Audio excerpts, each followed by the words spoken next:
This page is the cover of SEGA Saturn Magazine, Volume 32 from 1997. It's packed with information on new releases, most prominently featuring Sonic Team's brand new title, Burning Rangers. Alongside this hot game, the magazine highlights other titles like the adventure game Desire, Detective Saburo Jinguji, At the End of the Dream, and the suspenseful game Dukoku Soshite.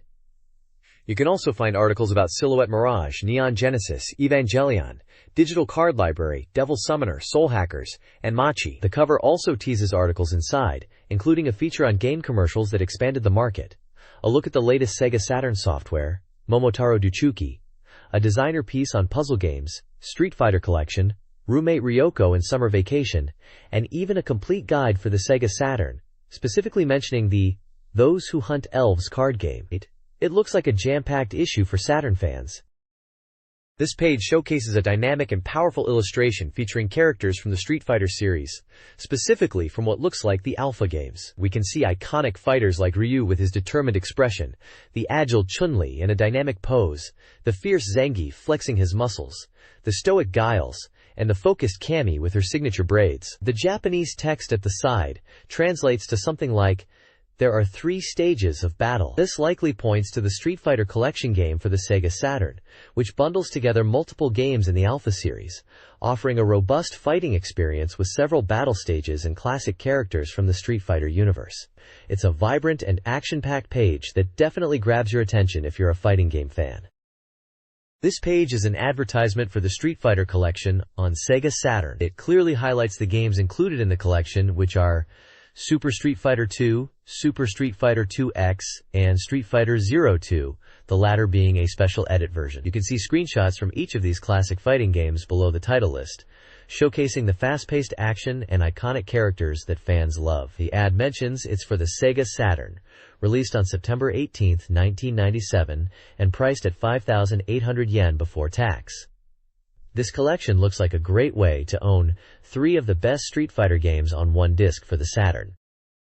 This page is an advertisement for a helicopter action game from Electronic Arts, it looks like, part of their Strike series of games. The headline is about the collapse of a new war becoming the trigger for a military superpower, setting a scene of global conflict. It appears to be focused on missing nuclear weapons and the fear spreading worldwide, with a news report style featuring a reporter named Andrea Gray, live from Crimea. The game seems to involve piloting a Super Apache helicopter, described as a special attack helicopter, to save the world amidst this crisis. The game is touted as a battle of wits and techniques surrounding nuclear weapons.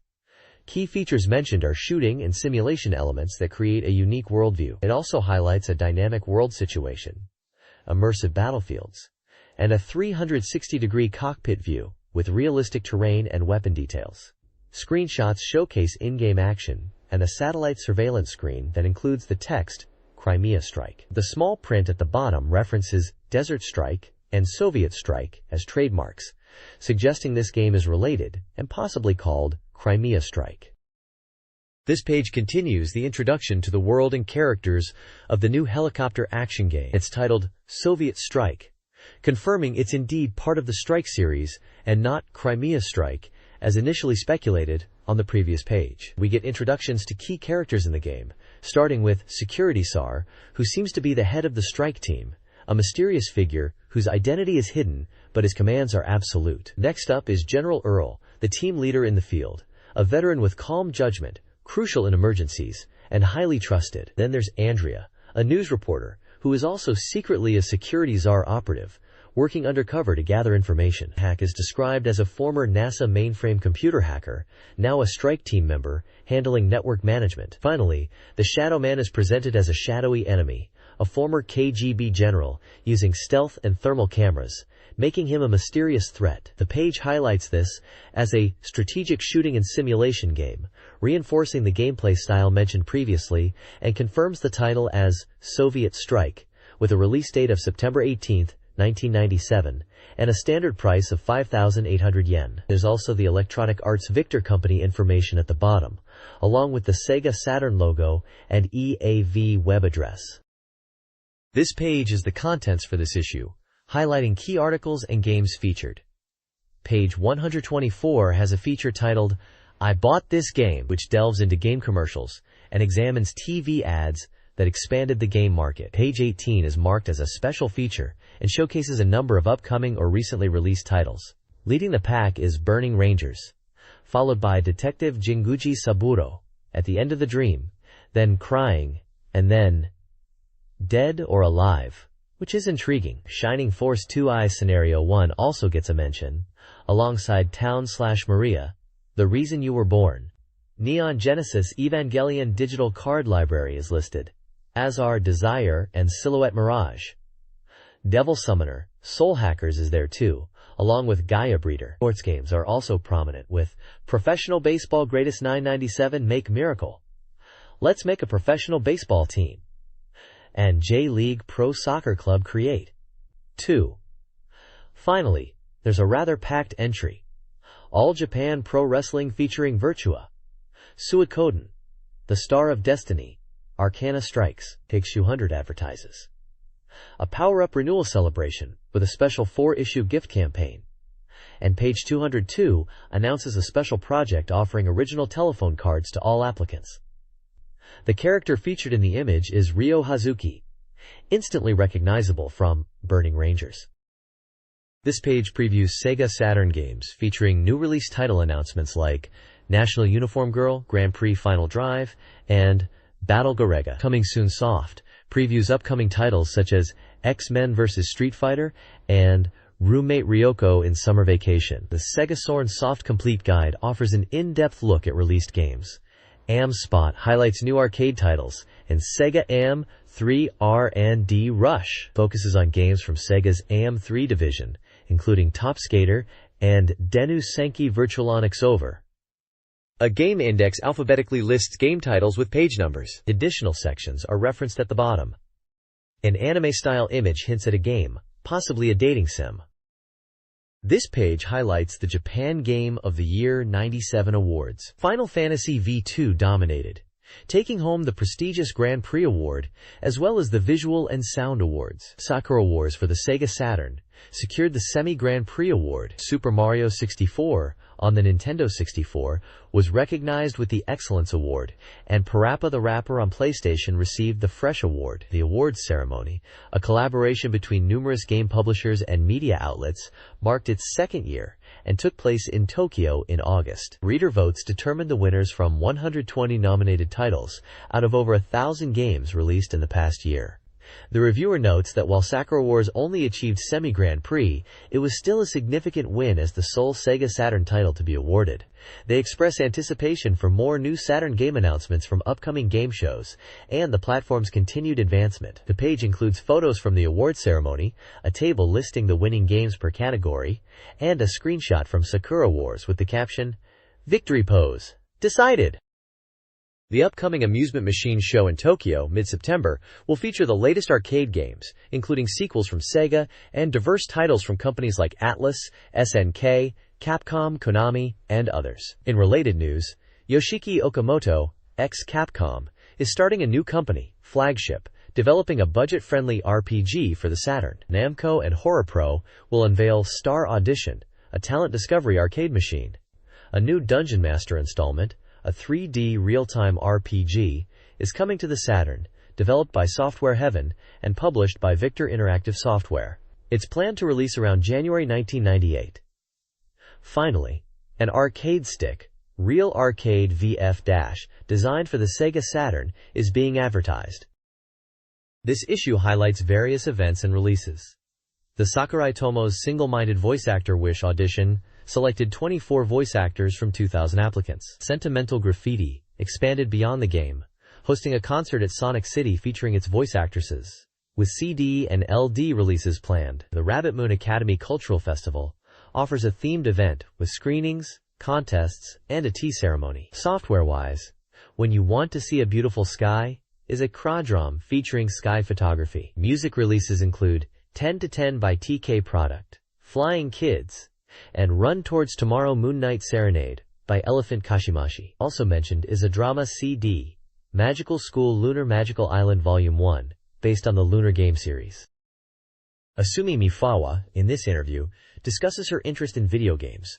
Though she's more of a spectator than a player, enjoying racing games and game centers, despite her competitive nature sometimes leading to overspending. She reminisces about playing Sega games as a child. The interview also touches on her acting career, particularly her first starring role in the movie Love and Pop, directed by Hideaki Anno. The movie, based on a novel by Ryu Murakami, focuses on high school girls and aims to portray Asumi naturally. She expresses excitement and a slight nervousness about her debut film. The profile provides basic information. Born March 12, 1982, from Kanagawa Prefecture, blood type A, and raised with 3 older sisters. Her hobbies are reading, music appreciation, and lying down. Love and Pop is set for release around January and is a major conversation topic for high school girls. This page is a snapshot of the top 15 best-selling Sega Saturn games in Japan. At number 1, we see the new entry, Virus It Is Aware, an adventure game published by Hudson. This is closely followed by Kuro no Danshu, another adventure title, which was previously in the top spot. Resident Evil continues its strong performance at number 3, demonstrating the enduring appeal of survival horror. Other notable titles in the top rankings include Slayers Royal, a role-playing game, and Langrisser IV, a strategy RPG, showcasing the variety of genres popular on the Saturn. Further down the list, we have Marvel Superheroes, a fighting game, and Sega's own Last Bronx, also in the fighting genre. Baseball makes an appearance with Gekitotsu Koshien, a sports title. For simulation fans, there's Dukusei 2, and for racing enthusiasts, Full Cowl Mini Yonku Super Factory is present. The chart also features games like Koi no Summer Vacation in Miyazaki Gaia, DX Jinsei Game 2, Real Sound, Kaze no Regret, Yukyu Gensukyoku, and Kyukyu Seishun Joshi Gakuen, rounding out the top 15, indicating a diverse range of genres appealing to Saturn owners at the time. It looks like adventure, RPGs, fighting, and simulation games were particularly popular in this sales period.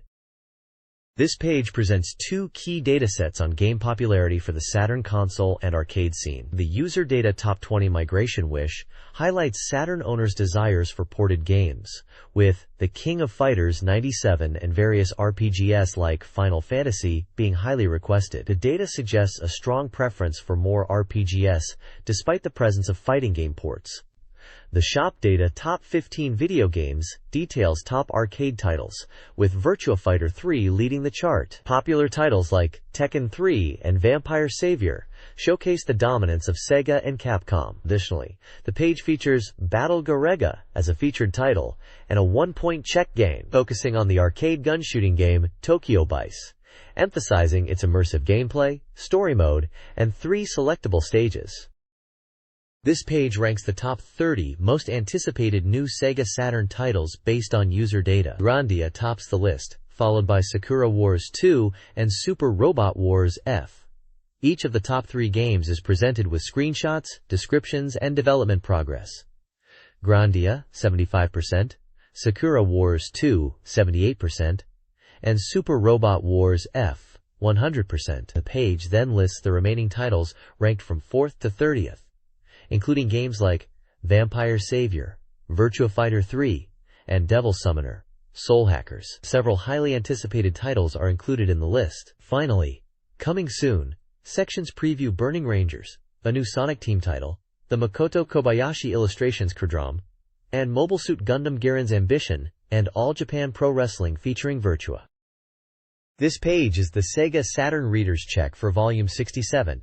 Showing a ranking of games voted on by readers. At the top spot is Thunder Force Versus, followed by Sakura Wars, Eve Burst Error, and Down Classmate, all holding strong in the top ranks. The review comments on how Sakura Wars is still popular, and that Eve and Down Classmate are also highly rated. Interestingly, Resident Evil has dropped from 8th to 13th place. The page also highlights Virtual Harameki Pachislot Can as a game that's jumped up in the rankings. There's a long list of games with their rankings, scores, and genre, showing the wide variety of Sega Saturn titles popular with readers. The commentary sections on the side discuss the latest software trends, new releases, and how reader feedback shapes the rankings. This page continues, the Sega Saturn Readers Check, Volume 67, and it's spotlighting new game arrivals. We have 4 featured reviews here. First up is DX Jinsei Game 2, which is like a powered-up board game that's apparently great for multiplayer fun. Reviewers mention it's easy to understand and good for casual play. Next we have Koten Heryu Jutsu Hyaku Monogatari, a horror adventure game with beautiful graphics and a suspenseful story, seemingly quite immersive. Then there's Dokuum, a dating sim, which is noted for its detailed graphics and slightly suggestive content. Finally, we have Honkaku 4 Nin Uchi Mahjong, Genujin Taikyoku Mahjong, the Where Depon, a full-fledged 4-player mahjong game featuring celebrity opponents. Reviewers highlight the engaging AI opponents and humorous celebrity comments during matches. The page also continues the game ranking charts, listing a massive amount of titles and their scores, showing the wide variety of games the SEGA Saturn offered. But it seems like the main focus here is on these new game spotlights and what players are saying about them. This SEGA Saturn Reader's Check highlights new game rankings. The odds table Saturn C provides extensive game data, including ranks, previous ranks, titles, and genres. Criticom, the Critical Combat, an action game, debuts at 557th place with a 3.6666 average and a 5.33 headquarters score. Reviews are overwhelmingly negative, criticizing its quality and lack of definition. Cube Battler Anna Future Edition, a puzzle game, enters at 562nd place with a 3.1 average and a 4.33 headquarters score. The review notes a lack of content and an underdeveloped story. Overall rankings are stable, with games like Bakombo and Saint Tail still worth noting. The lowest ranked games, including these and General and Emperor, are humorously referred to as contenders in the lowest ranked Koshien. This page features the recommended masterpiece section, spotlighting the game Dokyusei, or Classmates, as it's known internationally. Reviewed by Shibuya Togo, a writer known for his expertise in dating sim games. The game received a high reader score of 9.3455. The review highlights Classmates as a dating sim adventure game developed by Elf, released in April 1997, priced at 7,800 yen, and categorized as an 18-plus love adventure. Shibuya Togo mentions his personal history with the genre and explains why he finds Classmates especially engaging. He emphasizes the game's captivating story, different from typical dating sims, and praises the characters. He notes that the game features voiced characters, but deliberately avoids mentioning famous voice actors, focusing instead on the quality of the game itself. Reader comments section mentions that the game isn't overly explicit, which is a positive point, and praises the Saturn version. The development staff recommendations section talks about the game's school setting at Sakuragaoka Academy, and the high love index concept, encouraging players to experience a fulfilling love story and meet charming girls. The page also continues the odds table Saturn D, which lists game rankings, continuing from the previous page, providing details like ranks, game titles, and genres, but I'll skip listing those details here. This page previews upcoming SEGA Saturn game information, including reviews and reader interaction. The next expected horse paddock information section reviews 3 games: Virus, Hudson, Magical Girl Pretty Sammy, NEC Interchannel, and Explosive Hunter R, King Records. Reader comments are featured in Voice of High-Class Horse Owners, and the SEGA Saturn Reader Race ranks popular Saturn peripherals. The page also previews upcoming games at the Tokyo Game Show, mentioning Super Robot Taisen F. Contests are detailed, including predicting game rankings and reader scores for Desire, Eve, and Silhouette Mirage. Participants are encouraged to enter with examples provided. This month's special present offers prizes to 5 lucky entrants. This page highlights the upcoming SEGA Saturn game, Burning Rangers, from Sonic Team. It announces that Sonic Team's newest title will be making a grand appearance at the 97 Tokyo Game Show in September. The page showcases the game's title prominently and features a group shot of the Burning Rangers team. To the right, it reveals the game's name again, Burning Rangers, and details like a planned Winter 97 release by Sega, a price of 5,800 yen, labeling it as an action game, and mentioning Marucon compatibility, alongside a special report and a 20% completion rate. 3 screenshots showcase in-game action. The bottom of the page emphasizes new action for the game. Overall, it's an exciting preview for Burning Rangers, promoting its debut at the Tokyo Game Show, and providing initial details about the game's release and features.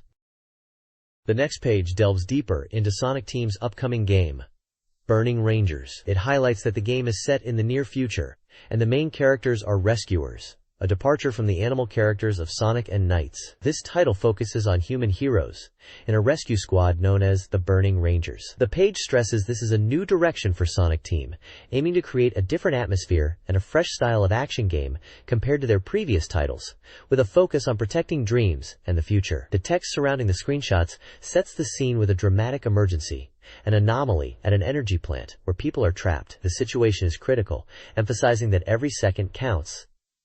The screenshots visually depict in-game action and the game's environments. The overall message is one of heroic rescue and high-stakes action in a dangerous near-future setting. This page showcases the player characters in Burning Rangers. You get to choose between two main characters, a male named Xiao Amabane and a female named Tillis. Xiao is described as always cheerful and full of energy, a reliable and passionate 21-year-old. Tillis is portrayed as a kind and gentle 19-year-old woman, raised in an orphanage, with a strong sense of compassion. The page emphasizes that you pick one of these characters to play as, and they are part of the Burning Rangers rescue team. It also highlights that the game is about performing the ultimate rescue, and your skills are crucial for success. The page continues to set the scene for the game's story, mentioning a world of future hopes, but also dangers from scientific progress leading to new kinds of disasters, requiring the Burning Rangers to risk their lives to save others, even destroying buildings if needed for rescue. The bottom text reinforces that Burning Rangers protect life, future, and hope, and they bravely face disasters, dedicating themselves to saving lives. This page continues the look into Burning Rangers, focusing on the characters and the team dynamic.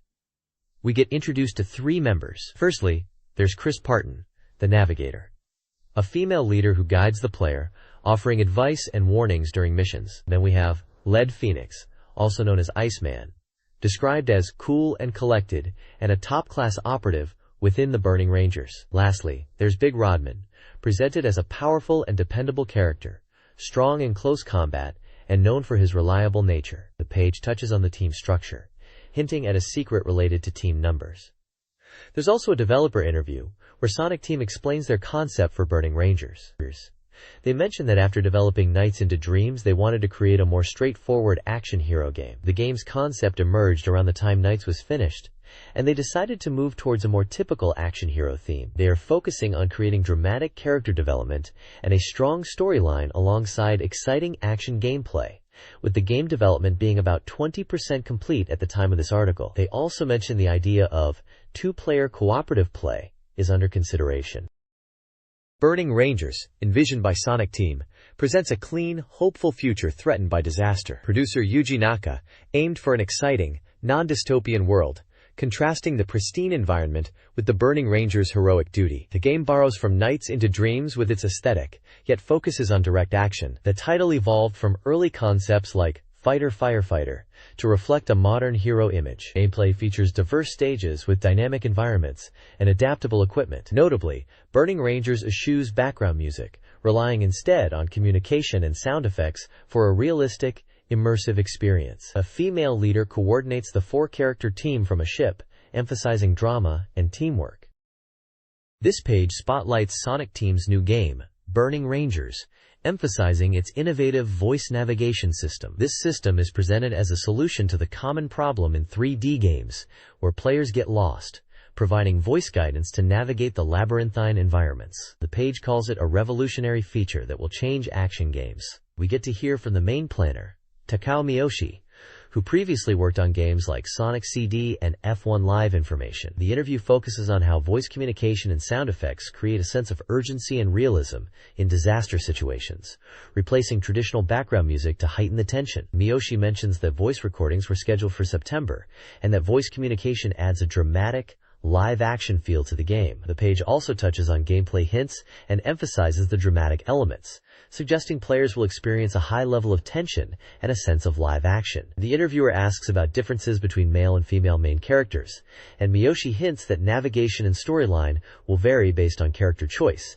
adding replay value. Overall, the page is hyping up the immersive and dramatic experience that Burning Ranger's voice navigation and sound design will deliver. This page continues the coverage of Sonic Team's Burning Rangers. We get to hear from Naoto Oshima, the main designer, who is famous for designing Sonic the Hedgehog and is a veteran member of Sonic Team. He mentions that for this title he's participating as the main designer. Oshima talks about wanting players to experience the beauty of light and shadow in the game's visuals. He describes the game's format as mission clear type, and explains that in the first mission you're trying to stop an energy plant from going critical. He hints that there will be twists in the story as you progress. The page then highlights the auto-jump system, which is described as a new feature for even beginners. It explains that when you approach edges or uneven terrain, the game automatically makes your character jump. This auto-jump system makes navigating tricky terrain easier and allows for smooth movement and two-stage jumps. The page also mentions the diverse range of actions players can perform in response to situations. It notes that the game emphasizes visually striking explosions and fire effects. Finally, it's revealed that Naofumi Hataya is in charge of the opening theme and in-game music, and that he is known for his work on Victory Goal and other titles. The article points out to pay attention to the newly recorded voices in the game. Sonic Team's Burning Rangers is highlighted, focusing on its vibrant living flames and dynamic action. Main programmer Takuya Matsumoto, previously of Nights into Dreams, discusses the importance of visual appeal, particularly the fire effects and lighting. The game features exhilarating 3D action, including flying and running in fiery environments, showcased in screenshots. Burning Rangers will be playable at the Tokyo Game Show on September 6th and 7th, featuring a sample version with developer voices. A talk show with Sonic Team and composers will premiere the theme song. Sonic Team is confident in the game's uniqueness and impressive visuals, even on the SEGA Saturn. They encourage anticipation for the release, listed in Sega's August 21st calendar. Data East is releasing Detective Jinguji Saburo, Dream's End, for SEGA Saturn in April 1998, the latest installment in the long-running reasoning adventure series. The game, part of a series dating back to the 1980s, will feature improved graphics and scenarios, focusing on character backstories for a deeper human drama experience. The backgrounds will continue the series' tradition of using real photos.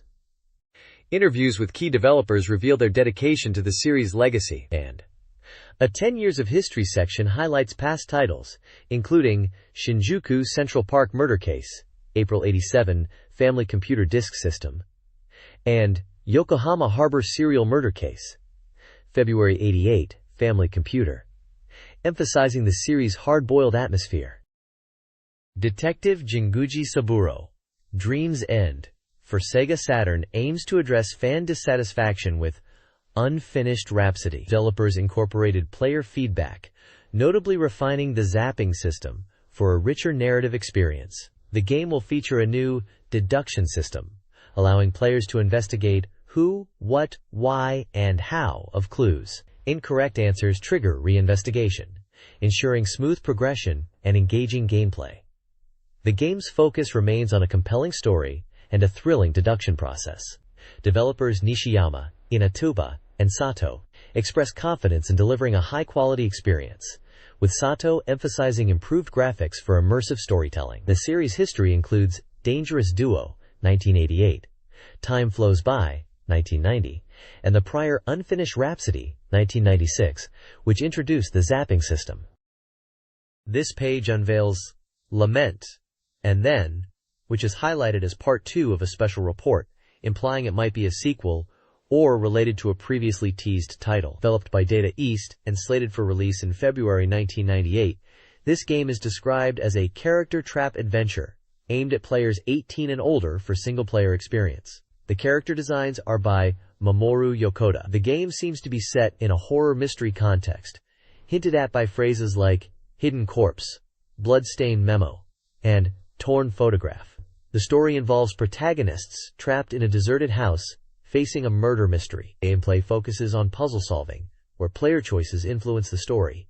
leading to over 20 different endings. The concept of trap adventure is explained as a new genre where player actions, even simple ones like opening doors or using items, directly affect the unfolding narrative and subsequent events, emphasizing player agency. The page concludes with a chilling quote, "Help me, someone, me," suggesting a suspenseful and immersive experience. This page is all about Dead or Alive. It seems to be highlighting Tina's 4P costume, which they are calling bondage fashion. Quite the provocative title. The article talks about this costume being a service cut for fans, and jokes about whether these poses are even possible in the arcade version, wondering if this is a new winning pose. The reviewer notes the details like the light reflection on the glossy material of the costume and the character's expression. There's a breakdown of a particular move, described as an offensive hold called the knee bomber, showing a sequence of screenshots demonstrating Tina performing this move against Kasumi. It looks like a command move involving grabs and knee strikes, finishing with slamming the opponent down. The command input is mentioned as being forward circle and H button together, which in international terms would probably translate to forward punch and hold button. Towards the bottom right, there's a special report section mentioning an 80% completion rate for something. It mentions this time focusing on Tina's 4P color and techniques for General Fu and Zack, hinting at further character spotlights to come. The article also mentions upcoming video presentation announcements, which will be in the next issue, dated 9/19. Finally, at the very bottom, we have the game's release date for October 9th, and a price of 5,800 yen. It's described as a fighting action game suitable for all ages and supporting 2-player battles. This review explores Genfu from Dead or Alive, focusing on his fighting style rooted in the rare Chinese martial art, Xin Yi Liu He Quan. He's a close combat expert known for mid-level strikes requiring nuanced understanding, making him a character for experienced players. While lacking many throws, he has a complete arsenal. The review details Genfu's techniques, including 5 throws, with the powerful, sun-piercing palm enabling aerial combos.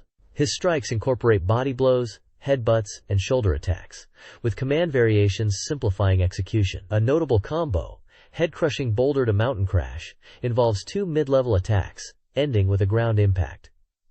The review also highlights his double flying kick.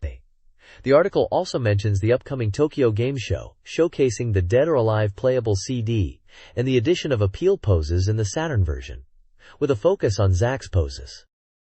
This page is dedicated to Zack from Dead or Alive, elaborating on his fighting style and techniques. The developer's comments emphasize that crossfight is a central theme, and that the Saturn version is meticulously crafted to showcase this. They encourage players to be aggressive, stating that retreating means defeat, reflecting the game's arcade roots where offensive gameplay is rewarded. The page highlights Zack's Muay Thai mastery, focusing on his diverse combination attacks, reaching up to 4 hits, a trademark of his style. His Muay Thai moves are described as swift and confusing for opponents, particularly his kicks, which are emphasized for both throwing and striking techniques. The reviewer points out that mastering Zack involves effectively utilizing these kicks. The page then breaks down Zack's techniques into categories. Throwing techniques. Section notes he has 4 throws, each dealing significant damage. They are straightforward and inescapable if initiated. The offensive hold section also mentions 4 holds, easily executable with simple commands, highlighting the T-cow corn move for its quick initiation. The striking techniques are also covered, noting similarities to Genfu's, and specifically mentions the flying knee kick, which has been modified to hit twice. Overall, the page portrays Zack as an aggressive character focused on speed and powerful kick-based attacks, embodying the core, Dead or Alive, aggressive fighting philosophy.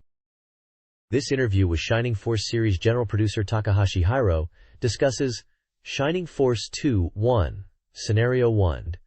Takahashi highlights the long wait for the game and emphasizes their commitment to creating games they are passionate about, aiming for user satisfaction. He oversaw all aspects of development, including concept, scenario, game systems, and music.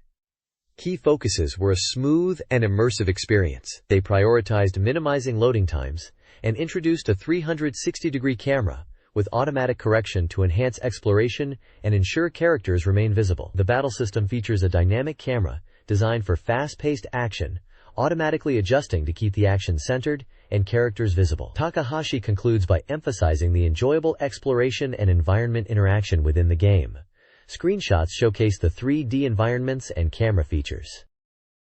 This page delves into the new elements and technologies in Shining Force 2 Eyes, asking if it surpasses the Saturn's limitations. Takahashi discusses how they are fully utilizing the Saturn's built-in DSP to create beautifully flowing magic effects in real time, pushing the boundaries of what was thought possible on the console. He reflects on initial challenges with CG on the Saturn, now overcome thanks to their skilled technical and graphic teams, leading to a visually impressive game. The article highlights the transition to 3D environments in villages and dungeons, allowing players to freely change their viewpoint, a significant step from the fixed perspectives of older RPGs like the original Dragon Quest. This freedom extends to the battlefields, now also in 3Ds, addressing potential fan concerns by emphasizing that the controls feel natural and familiar, with rotatable viewpoints akin to town maps. Exploration of battlefield ruins will reveal secret new maps and hidden elements, adding depth to gameplay. Takahashi emphasizes that Shining Force 2 is a culmination of their Saturn development expertise. Despite the Saturn's reputation for struggling with polygons, the game showcases advanced techniques for water effects and lighting, demonstrating the team's mastery of the hardware. The page includes a diagram illustrating key gameplay features, battles taking place on 3D fields with unit division, and treasure hunting in ruins, promising new strategic and exploratory elements in Shining Force 2-1's. The game's tone balances seriousness with lighthearted moments, particularly in towns. The core concept revolves around a synchronicity story, weaving together the narratives of three main characters experiencing simultaneous events across different locations, specifically a republic and an empire at war. The protagonist, Synbios, will interact with other characters, influencing their individual story arcs. Gameplay features include mid-game saving, customizable character names, familiar force command icons, expressive character faces and windows, and improved character sprites. Magic, including summoning, remains largely unchanged. Battles will occur on the world map. Confirmed races include centaurs and wolfrings. The developers aim to fully realize their vision for 2 Eyes on the Saturn, seeing it as a culmination of their Saturn development experience and a welcome return for fans with a large-scale game. School Uniform High School Countdown is an upcoming love simulation game from U-Media, aimed at a wide audience and scheduled for release next spring. The game's premise revolves around the protagonist, whose grandfather is the school board chairman, tasked with finding a girl who perfectly embodies the ultimate school uniform. The player must search for this girl within a 6-month timeframe. Gameplay involves getting to know different girls, taking their pictures, and meticulously planning where and when to look for them. The page also introduces Shindo Mayumi, a 16-year-old first-year student at Seisho Gakuen High School, described as elegant, quiet, and raised in a protective environment. School Uniform High School Countdown guides players on wooing their favorite girls. The key is learning their daily routines and initiating conversations, aiming for at least 3 exchanges to potentially secure monthly dates. Seasonal events like Christmas and Valentine's Day are crucial for building relationships. Giving homemade cookies in return for Valentine's chocolate is advised. The page introduces 2 characters: Endo Mizuki, a hardworking, gentle third-year student with a passion for cooking and shopping, and Hayakawa Na, a cool career guidance teacher. The page also includes character sketches. This page talks about events at cram school as a way to meet girls in School Uniform High School Countdown. It suggests focusing on the girls' different uniform styles and personalities, mentioning sailor uniforms, blazers, and even Lolita-style outfits. The page introduces 2 characters, Kozukizawa Yoko and Ohara Yayoi, detailing their birthdays, personalities, and even vital statistics. Yoko is an 18-year-old third-year student, described as cheerful and emotional, but quick to cool down, with a fondness for skirts and loose socks. Yayoi is depicted as a friendly and helpful woman who loves driving and cars, dreaming of marrying a cool man. Lastly, it announces a School Uniform High School Countdown booth at the Tokyo Game Show in September. Attendees can get their hands on merchandise like B1 posters, photo sticker frames themed around the game, and clear files featuring artwork by Naomi Hayakawa, the game's character designer. The next page is a special report for the upcoming Tokyo Game Show, highlighting the sound novel Machi. It announces a Machi event happening at the show, promising exciting events for attendees. Every day at the show, they're holding a 100-person quiz tournament with luxurious prizes. Visitors to the Chunsoft booth will receive a special fan and a Machi-themed novelty item. The main voice actors from Machi will be making appearances. The page introduces 3 voice actors and their characters: Matsudaya Katsuji as Ushine Keiba, Arai Kazumasa as Katsumata Kenji, and Ito Saori as Misako. It mentions that Matsudaya and Arai will be at the event on both days, the 6th and 7th, and Ito will be there on the 7th. They will be participating in talk shows. There's a schedule of events for the Chunsoft booth at the Tokyo Game Show on the 6th and 7th. It includes quiz tournaments, DJ time, and talk shows with the voice actors Matsudaya, Duncan, Arai, and Ito. There's also a mini-concert on the 7th. The page also has a latest scenario flash report section, focusing on Ichikawa Bunko and a new scenario called Schrodinger's Hand. It teases a story about a writer named Ichikawa who finds his literary works becoming unexpectedly popular TV dramas under a pen name, and hints at a mystery and a dramatic storyline involving a female character named Tomoko and fateful decisions. This page details the newly added tip and zap systems for the game Machi.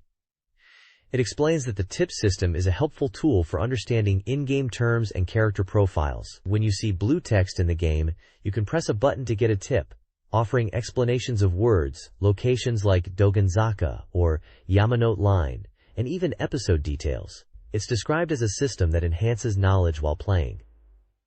The zap system, indicated by green text, is about linking and zapping between scenarios. When green text appears, it means you can jump to another character's story. Initially, you can zap to 8 main characters, but this feature is expected to expand, allowing you to experience the story from different perspectives. It mentions this adds a new dimension to sound novels and allows players to switch viewpoints and stories during gameplay, offering a more dynamic narrative experience within Machi. There is also a section discussing drama plot revisions and characters like Ichikawa and Kinozaki, which seems related to the development or scenario writing process of the game itself.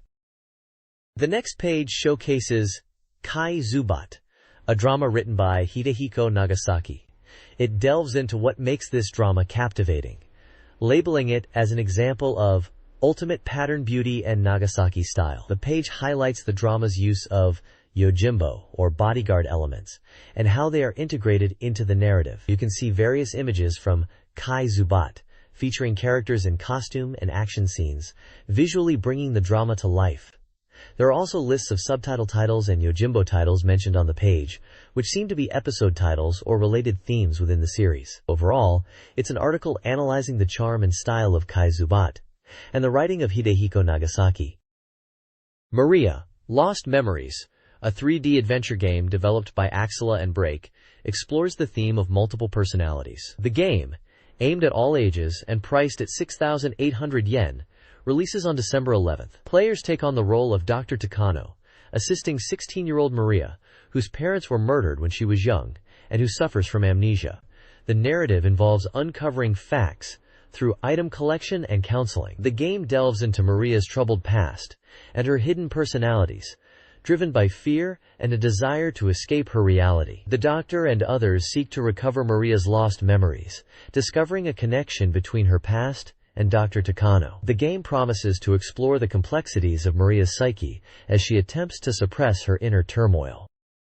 This page highlights the movie part of the game Maria, stating it's crucial for building excitement. The article praises the camera work and the incorporation of TV drama techniques into the game's CG movie sequences. It emphasizes that Maria isn't just a game filled with CG movies for the sake of it. Instead, they're selectively used to heighten the drama and impact events in the game, especially during key moments like the opening, ending, and in-game events. The page also features an interview with Okada Akira, the representative director. Okada clarifies that Maria is primarily a puzzle-solving adventure game, not just a therapy simulation. He points out that while it's a text adventure at its core, CG movies are used to enhance the experience, particularly in parts that text alone can't fully express. He explains that the game is designed like an interactive drama, with each episode having an ending, preceded by a CG movie, to create suspense and anticipation for the next episode. Okada mentions the game is designed to be easily playable, even for those with limited time. He also touches on the scenario writing, aiming for a smooth, readable flow, and considering sound to enhance the storytelling beyond just text on screen, wanting to create a truly immersive game experience. This page delves deeper into the gameplay mechanics of Maria, breaking it down into text part and interactive part. The text part is described as the core of the game, focusing on reading text like a novel. It highlights how conversations and detailed descriptions unfold over beautiful CG backgrounds, making it feel like an electronic novel. Moving to the interactive part, it's all about exploration and information gathering. You play as the Dr. Takano, navigating a CG world to find items and clues. This interactive element is emphasized as more than just setting flags. It's about immersing yourself in the environment. The page poses a question about finding clues related to memories within a mansion setting, hinting at the game's mystery elements. The interview with Okada Akira continues, providing an update on the game's development progress. He mentions they are in the final stages, refining the scenario and ensuring a smooth narrative flow. He elaborates on the narrative structure, suggesting the intertwining stories of Maria and Takano. While their paths are separate, they gradually converge, with their connection becoming a key hint for the present storyline. Okada emphasizes the importance of both past and present in the game, hinting that the ending might even be influenced by these connections. He reinforces that Maria is meant to be a mental therapy game, but it's more complex than that.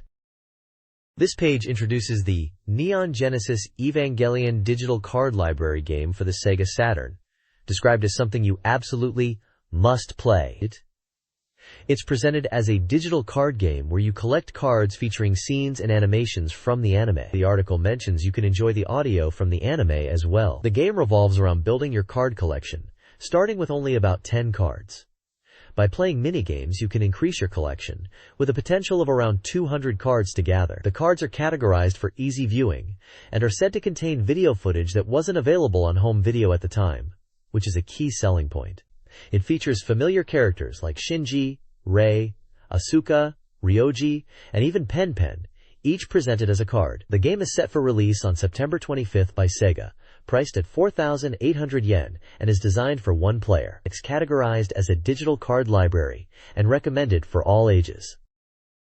This page delves deeper into the Neon Genesis Evangelion digital card library game. It highlights the main menu screen, and explains how the game is structured around collecting cards that are organized into albums. You can view these cards and enjoy animations and sound directly from the anime. The article points out that the cards contain footage not previously available on home video, emphasizing its appeal for fans. There's a section explaining two display modes: Image Quality Priority and Enlarged Playback. Image Quality Priority mode shows cards in a smaller size but with better picture quality, described as sharp and close to video quality. Enlarged Playback mode displays cards in full screen, but with slightly rougher image quality.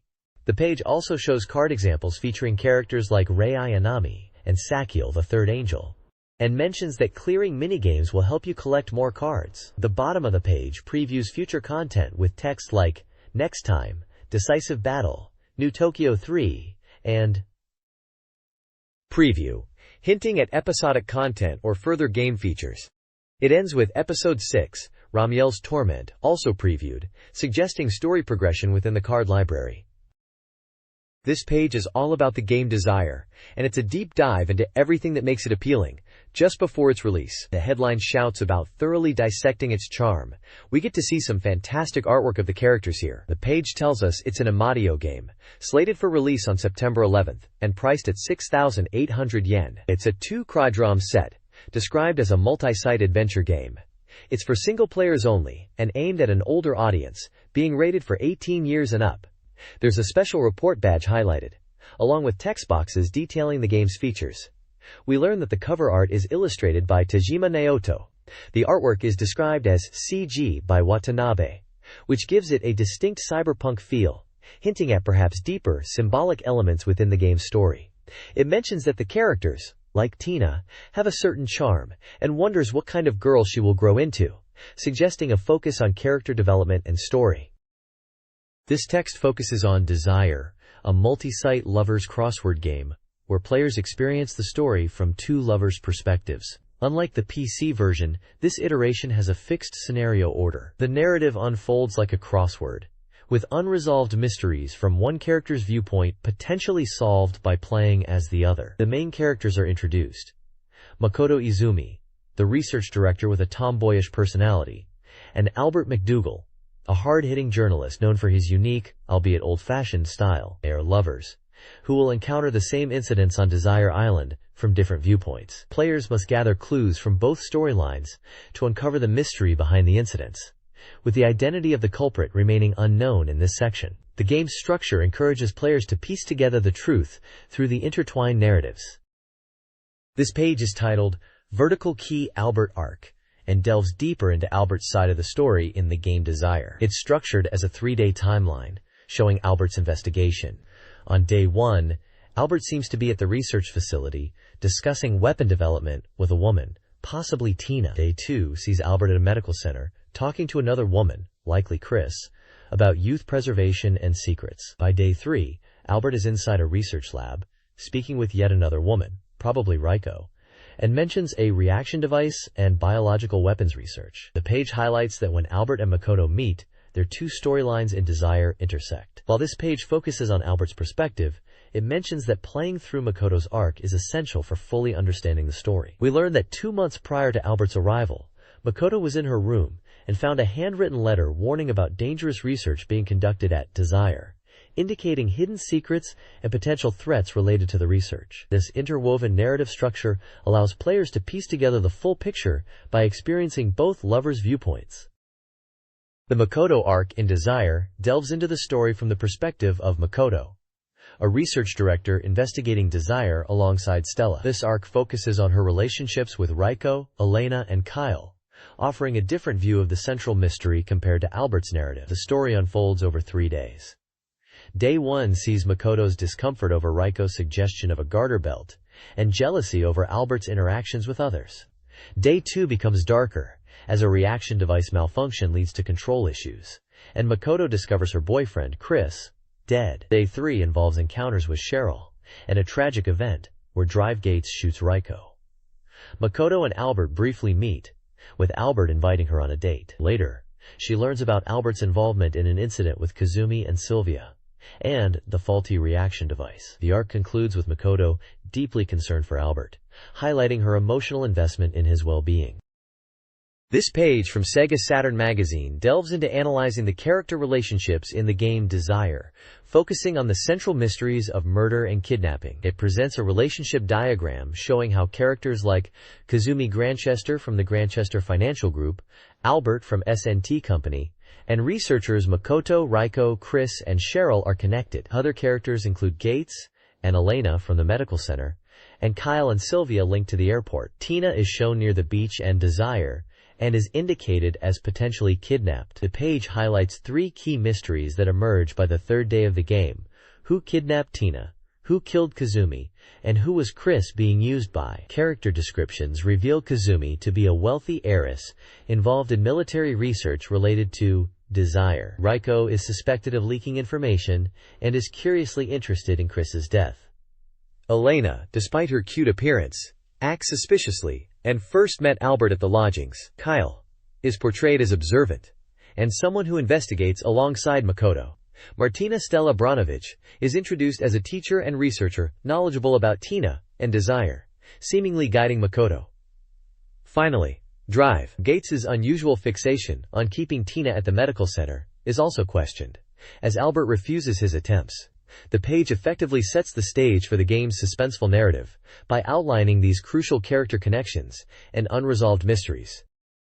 This page features a Desire-themed photo shoot, humorously titled, End of Summer Swimsuit Show. It showcases 3 female characters: Cheryl in a white swimsuit, Kazumi in a sexy pose despite bandaged feet, and Makoto post-shower wrapped in a towel. The images emphasize the private and sexy nature of the shoot. The page also includes a disclaimer about swimming being prohibited at beaches near the design area due to environmental concerns, only allowing sunbathing. Finally, it promotes a Desire Saturn version pre-order bonus, a premium non-sale poster from SATURN Magazine, available at Imadio and select editorial locations. The announcement playfully encourages discretion when displaying the poster and urges readers to pre-order quickly, as the release is in a week.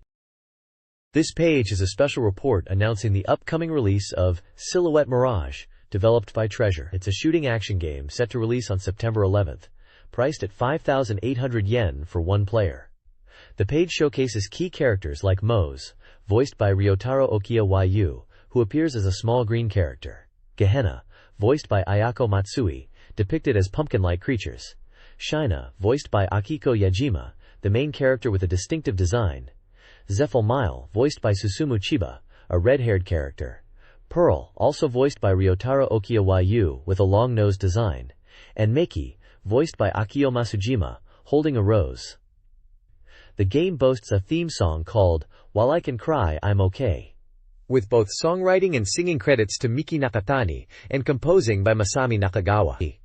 The page emphasizes the game's freedom and strategic depth, stating that it's not about restrictive patterns, but about adapting to situations, using various weapons, and understanding the two attributes of attack nature, which are key to overcoming challenges. The tagline is, "Don't be bound by anything anymore, you decide the world."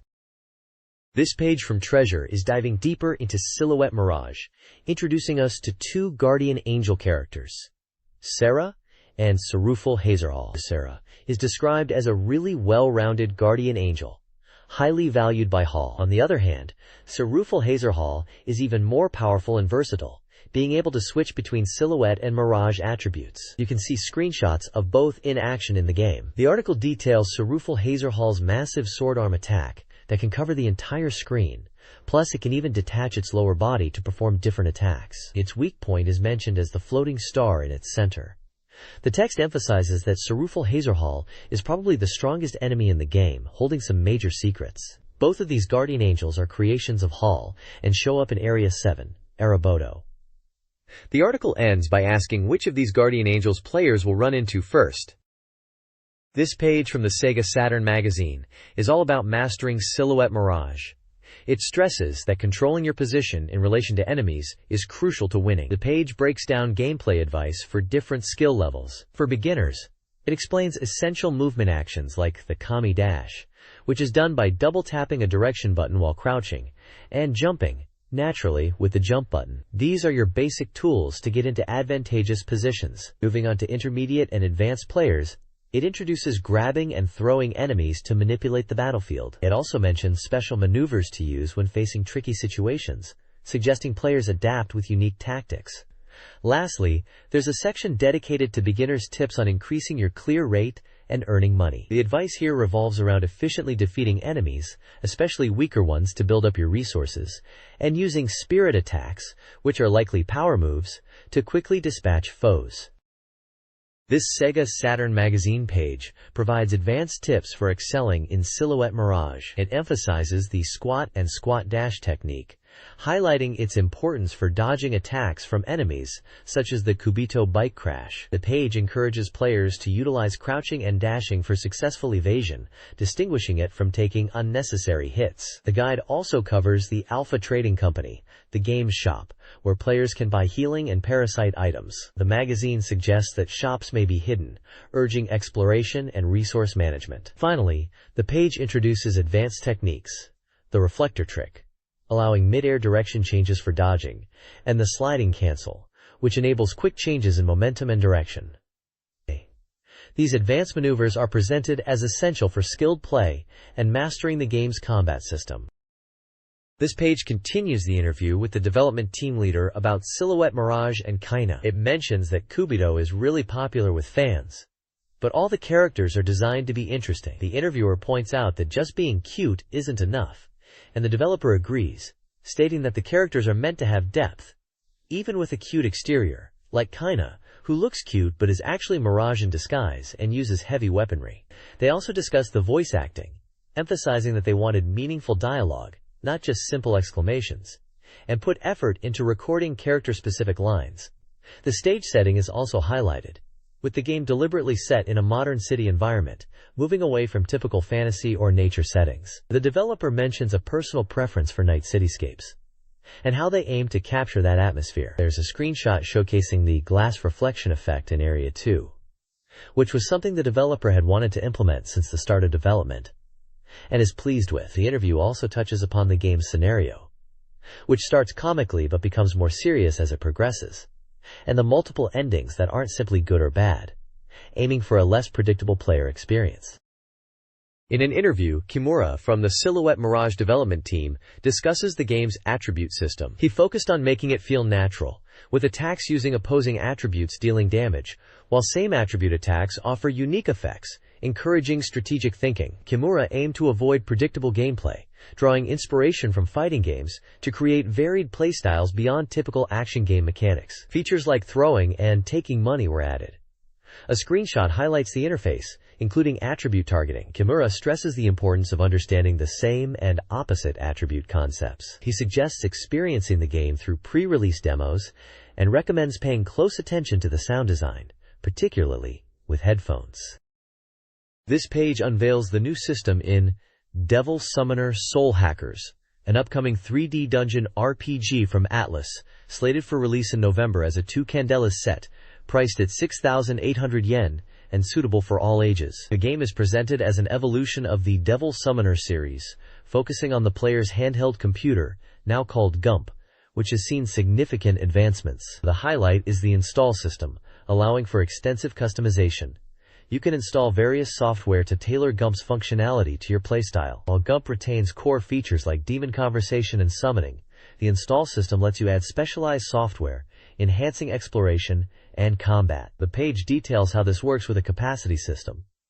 GUMP has limited space, and different software types have varying capacity requirements. You can install multiple software programs as long as you stay within the capacity limit. Examples of software include enemy sonar and caps lock, suggesting features for enemy detection and perhaps interface locking. The game interface screenshots show how installed software is integrated into the gameplay, emphasizing improved design and ease of use. Essentially, you can personalize your GUMP with software to optimize your demon hacking experience. The Devil Summoner Soul Hackers GUMP system offers several software options to aid gameplay. Enemy Sonar visualizes demon encounter rates and strength, while NeoClear functions as a mapper, crucial for navigation. Honeybee provides comprehensive auto-mapping across dungeon floors, and Scanning Zero helps navigate dark zones. Time Girl displays the in-game time. Nightingale Error automatically cancels auto battles when the party is in danger. The page also details standard GUMP commands: command mode, item, move, equip, status, config, and quit, which offer various game management options like item use, party rearrangement, equipment management, and game settings adjustments. The next page delves into the auto-map function within Devil Summoners Soul Hackers, a really helpful tool in those 3D dungeons. This feature automatically maps out areas as you explore. The page details how to place markers on the map, using the Set option to add icons for important locations like points of interest or exits, and Remove, Clear, to manage or delete them, emphasizing you can only place markers in areas you've already explored. It also introduces the Devil Analyze feature, which lets you examine demon stats in detail after battling or negotiating with them.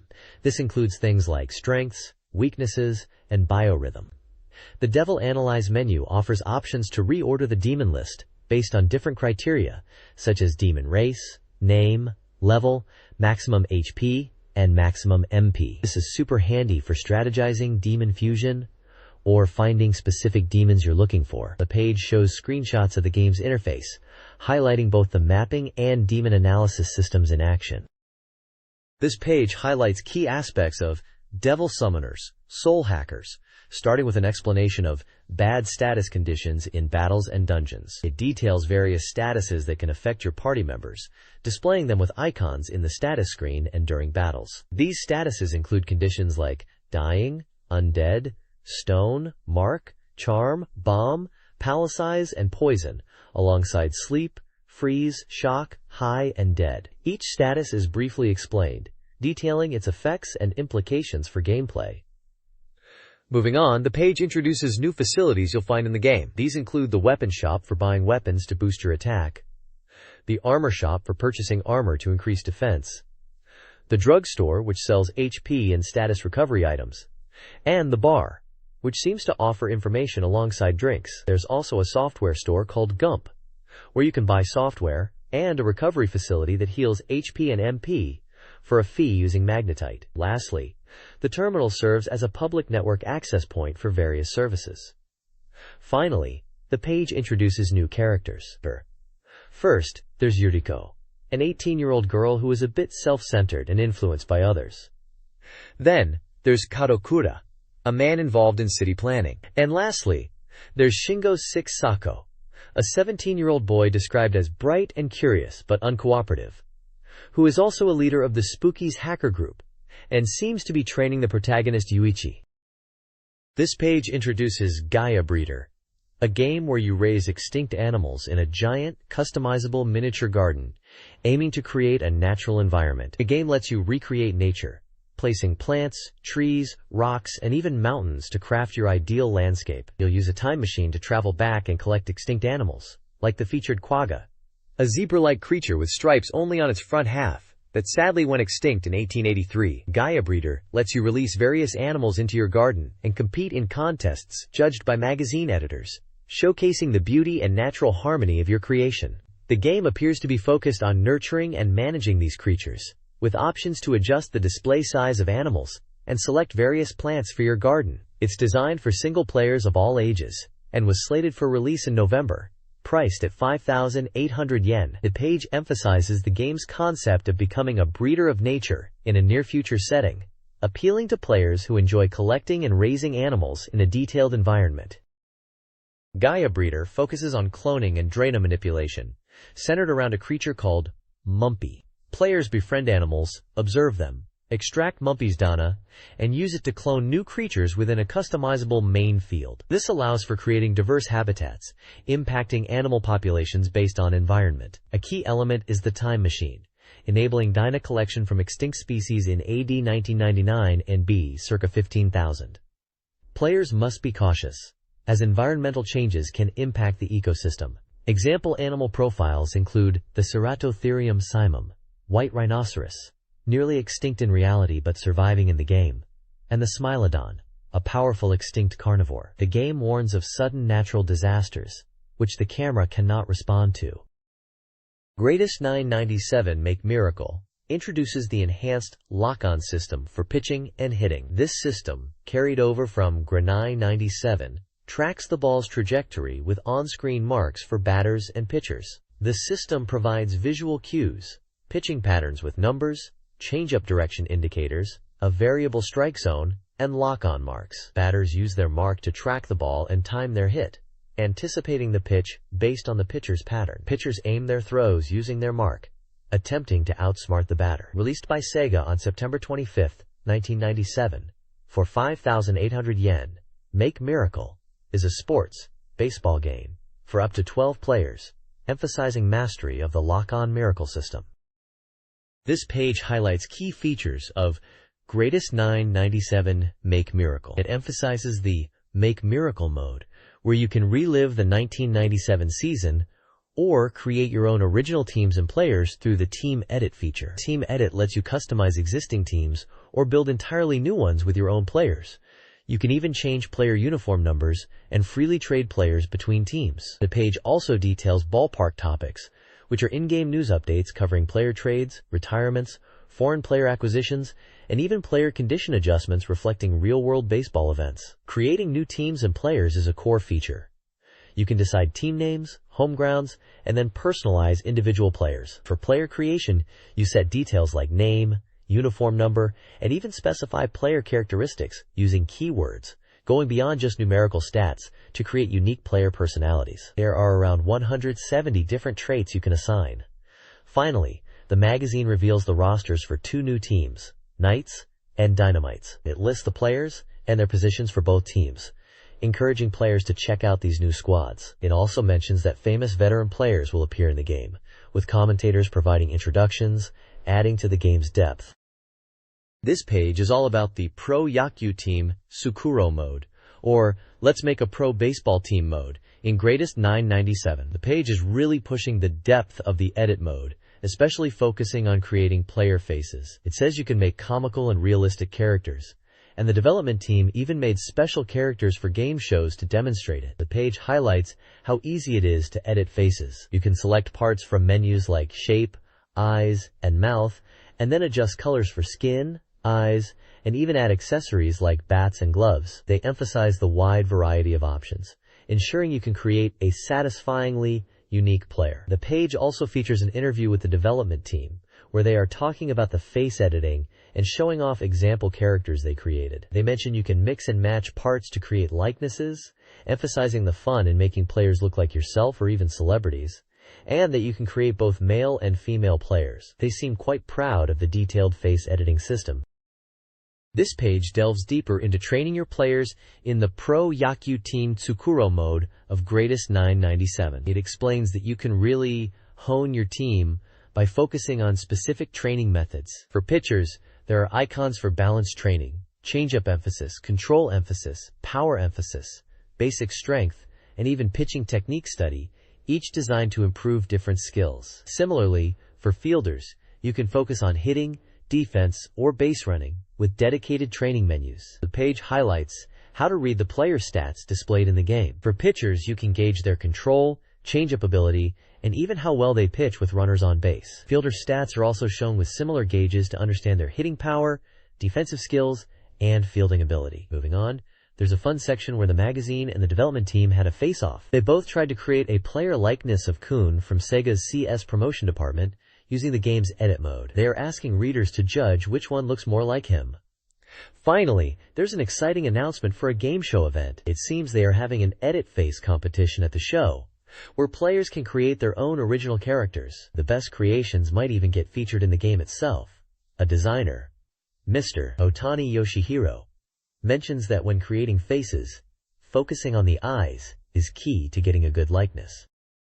This page dives into Let's Make a J.League Pro Soccer Club 2, also known as Sakatsuku 2, focusing on how supporter club feedback is incorporated into the game. It highlights 3 key areas of supporter input: fan votes, opinions for the manager, and opinions for the club itself. The fan voting section explains that player popularity and stadium usage are considered, as supporter clubs provide valuable opinions for club management. These fan votes impact player rankings, with examples like best 5 players you'd want to go to the beach with, fastest players, and players you'd give chocolate to. It mentions these rankings change and are updated monthly. The opinions for the manager section shows how supporters give feedback to the manager, focusing on player selection and team morale. It mentions that ignoring supporter opinions can lead to fan dissatisfaction. Opinions for the club covers broader club issues like stadium environment and facilities, with supporters offering feedback on these aspects. The bottom section is an interview with producer Matsura Minoru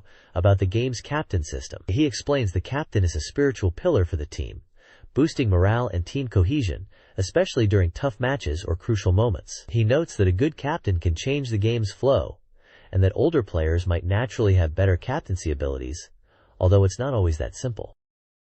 This page continues the Let's Make a J.League Pro Soccer Club 2 feature, diving deeper into captain selection and team customization.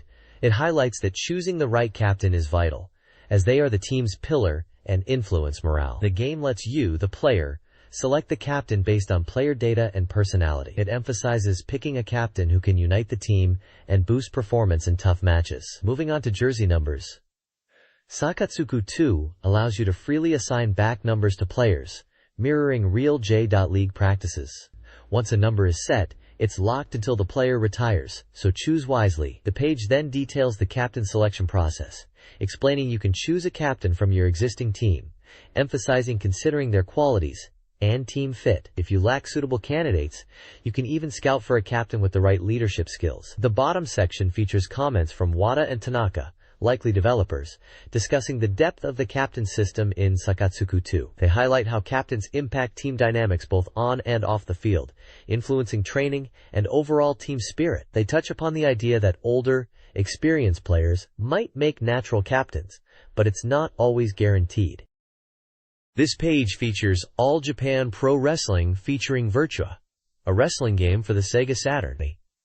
It looks like a preview article from Tokyo Sports newspaper, dated September 19th. The game is slated for release on October 23rd and priced at 5,800 yen. It's a 12-player fighting game aimed at all ages. The article highlights the game's injury system, where wrestlers can sustain damage to different body parts like the neck, shoulders, back, hips, and knees. A danger gauge is mentioned, indicating potential serious injury at 100%. The text describes how accumulating damage leads to injuries, and how these injuries affect gameplay. There are screenshots showcasing in-game action, damage indicators, and the wrestlers. The article seems to focus on the realistic damage and injury aspects of the game, emphasizing a strategic approach to wrestling beyond just button mashing.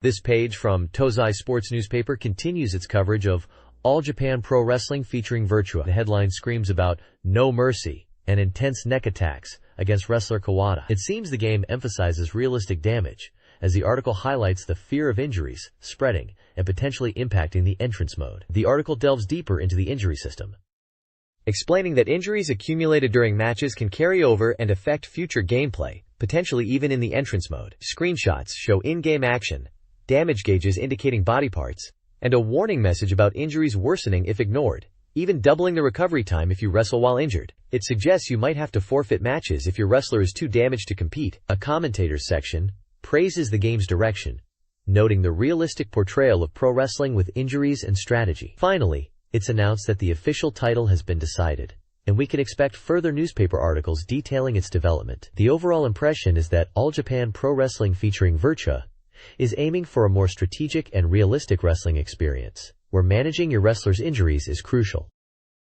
Suikoden, a strategy RPG for the Sega Saturn, puts you in 12th century China during a time of turmoil. Based on the classic novel Water Margin, the game tasks you with overthrowing corrupt officials. You'll command a vast army, building bases like Liangshanbo across a map covering 2/3 of China. Recruit up to 360 characters, each with unique ambitions, to join your cause. Gameplay centers around base development, dubbed your Nagura, where you'll construct facilities and train soldiers. Strategic base management is crucial for success. The game aims to provide a complete adaptation of the novel, depicting historical events from a commoner's perspective. Scheduled for a December 1997 release at 7,800 yen, it's designed for all ages, though screenshots may differ from the Saturn version. This page dives deeper into Suikoden, highlighting its real-time gameplay, where situations constantly evolve, demanding keen player observation. It emphasizes the variety of character professions in the game, packed with unique personalities. The page features an interview with production producer Hiroshi Hasegawa, who talks about the game's concept stemming from his childhood memories of secret bases. He mentions the game is based on the Chinese literary classic Water Margin and differentiates it from titles like Romance of the Three Kingdoms, pointing out the charm of Suikoden lies in featuring a wide range of ordinary people like outlaws and doctors, rather than just high-ranking military figures, making the characters more relatable. We get to see some key members featured in Suikoden, including Rin Chung, Biyu Shou, Tehei, Reisan Niang, Sokai, Chousei, Genkoni, and Shinmei, with short descriptions hinting at their backgrounds and roles, such as Rin Chung being a skilled warrior, Biyu Shou being known for bravery, and Reisan Niang being a skilled fighter and daughter of a bandit. Screenshots illustrate the game's interface and gameplay, including base building and character interactions. This page showcases Arcana Strikes, a Saturn card battle RPG described as a serious game aiming to break new ground on the console. It's likened to popular card games like Magic: The Gathering and Pokemon, emphasizing deck building and monster battles as key elements. The page highlights strategic depth, boasting over 300 card types to collect and customize. Players can grow and nurture monster cards, even create unique original cards, adding to the game's appeal. Renowned designers are involved in card art, and Toshihiko Takamizawa from the Alfie is handling the sound production, marking his first foray into the game industry. The game's story seems to revolve around a boy encountering a mysterious old woman and receiving tarot cards, hinting at a narrative steeped in card lore. Screenshots show in-game battle menus with options like Battle, Arcana, Remove, and Discard, along with character stats, giving a glimpse into the gameplay interface. It's announced as a collaboration between Red Company and Takara, with Takara set to publish. The game is slated for release in December, though the price is yet to be determined. Overall, the page positions Arcana Strikes as a promising tactical card game for Saturn, with a focus on deep strategy and collection. Arcana Strikes is set in the Arcana world, a visually stunning fantasy realm protected by Arcana cards. The world is structured around 6 elemental nations: Soul, sun, yin, darkness, jia, mechanical, air, vibrant, fully, fiery desert, gran, mountains, and agua, holy land. Gameplay begins in the world area, where players choose a nation. This leads to the area screen, location selection, approach screen, visual preview, and finally, the field screen. Here, players interact with NPCs, gather resources, and engage in card battles. Dungeons are also accessible through the field screen, featuring impressive 3D graphics. The game boasts a talented development team, including notable illustrators. Music production features Toshihiko Takamizawa of the Alfie, composing the opening and ending themes. The unit Skirt will sing the theme songs, highlighting the game's star-studded production. This page is dedicated to a character introduction, the 7th in the series, featuring Miyazawa Kenji from the game Anarchy in the Nippon. Kenji, described as a Kempo Mania character, utilizes Bruce Lee-inspired moves, making him easy to pick up for beginners, and known for powerful combos both in the air and on the ground. The Iron Man comment highlights that Kenji's move animations are indeed based on Bruce Lee's style, specifically mentioning his Roaring Dragon Fist move as being very visually apparent. The reviewer notes Kenji is very user-friendly, highly polished, and recommended for beginners. The page also details some of Kenji's signature moves. These include Roaring Dragon Fist, activated with forward plus P, two-step kick, with forward plus KK, Dragon Road, running, with K, and Dragon Tail Kick, with back plus P plus G. The game itself, Anarchy in the Nippon, is a 3D fighting game priced at 5,800 yen, released on October 2nd, recommended for all ages, and supports 2-player battles. This page introduces The Tale of the Island of Seven Winds, illustrated by Keita Amemiya. The graphic designer, Keiichi Egawa, shares a comment about the character Tansu Otoko, or Wardrobe Man. He mentions that this character was surprisingly easy to draw due to its simple wood grain color and limited movements, as it's always indoors. Being a wardrobe, there was no need for complex, soft, organic movements, simplifying the design process. The designer jokes about the Wardrobe Man being tight-lipped, perhaps hinting at the precious items it holds, and suggests putting a top hat on your own wardrobe at home, excluding Japanese Paulownia wardrobes. The main illustration features the Wardrobe Man, a peculiar being with a top hat, door-like body, and claw-like hands. The accompanying text elaborates on the Wardrobe Man's characteristics, stating he needs to constantly have something hidden within his chest to survive. However, he is selective about what he stores, having specific desires and aversions. This obsession affects his life, but his aesthetic sense is admirable. The text warns readers to be cautious when presenting items to him, as he might try to store them. He is described as a particularly strange resident, even within the already unusual island of Seven Winds, and the text playfully questions if there might be a wardrobe woman as well. The bottom section mentions Drive, Garb's Illusion Lantern Meeting, as part of Keita Amemiya's original illustrations for The Tale of the Island of Seven Winds and its mysterious companions. This page showcases Farland Story, The Tale of Arc King, a grand romance role-playing game coming this autumn. The title at the top reads, Now, to a Journey of Adventure, Meeting You, which perfectly captures the essence of this epic RPG. The page is dominated by an illustration of the game's characters, giving off a vibrant and adventurous vibe. You can see a diverse cast, hinting at many potential romances and storylines within the game. The tagline at the bottom reinforces this by saying, As many encounters as there is love. It's clear this is going to be a big release for the SEGA Saturn, focusing on both adventure and relationship building, a hallmark of the genre back then. This page is an advertisement for the Blue Breaker game on SEGA Saturn, which is described as a love role-playing game. It's advertising pre-orders, noting that the first 40,000 customers will get a special bonus, a set of 6 Sega Freak exclusive trading cards.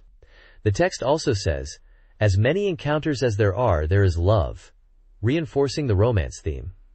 It also highlights that this game is coming to SEGA Saturn with affection. The game is set to be released on October 2nd, and the advert mentions smiles rather than swords, suggesting a less combat-focused and more relationship-driven experience. There is a small call-out at the top right saying, First Edition Super Deluxe Bonus Included. This page is packed with Capcom goodness for Volume 36. It's celebrating Mega Man's 10th anniversary, kicking things off with a spotlight on the vampire hunter OVA, which is hugely popular. They are talking about the anime adaptation of the Darkstalkers series and mentioning the soundtrack, CD, and Laserdisc release dates, highlighting the high-quality music that really brings the Darkstalkers world to life. There's a section called Don't Shrink from Letters, where players are giving feedback, mainly about the Street Fighter collection. Someone is saying they want arcade-perfect ports for home consoles, and reminiscing about the arcade feel of games like Super Street Fighter 2X. Another person is hoping for more original games, and mentions enjoying fighting games in general. The Big Push Room section seems to be recommending Street Fighter collection. They're showcasing cool character art and screenshots, and it looks like they are really pushing this title. Then there's a Capcom popular character ranking. Felicia from Darkstalkers is in the top spot, followed by Morrigan, Chun-Li, and then Ryu. Donovan and BB Hood are tied for 5th, then it's Rockman, Mega Man, Marine, Sakura, and then rounding out the top 10 are Magicizer Dan and Arthur. Readers are encouraged to vote for their favorite characters in the ranking, and there's even a prize for people who submit content for the next volume, Volume 37. It looks like it's going to be a highly sought-after illustration card. Capcom producer Miyabi, in the interview, Transplanted Person Miyabi producer interview, discusses his career, from character design to planning games for various platforms like Famicom and Super Famicom. He now focuses on consumer games, enjoying a busy but fulfilling work life, while also balancing his time with his niece, embodying a work hard, play hard motto. He jokes about wanting personal time, but is heavily involved in his work, dreaming of a boat and a car. The page also features fan rankings. The Transplant desired ranking lists, games fans want ported, with Alien vs. Predator topping the list, followed by Capcom World and The Punisher. The limited edition Add This ranking details items fans desire in special editions, with a DX secret file in the lead, followed by an Omake CD and other collectibles. Screenshots of X'd X's and The Punisher are included.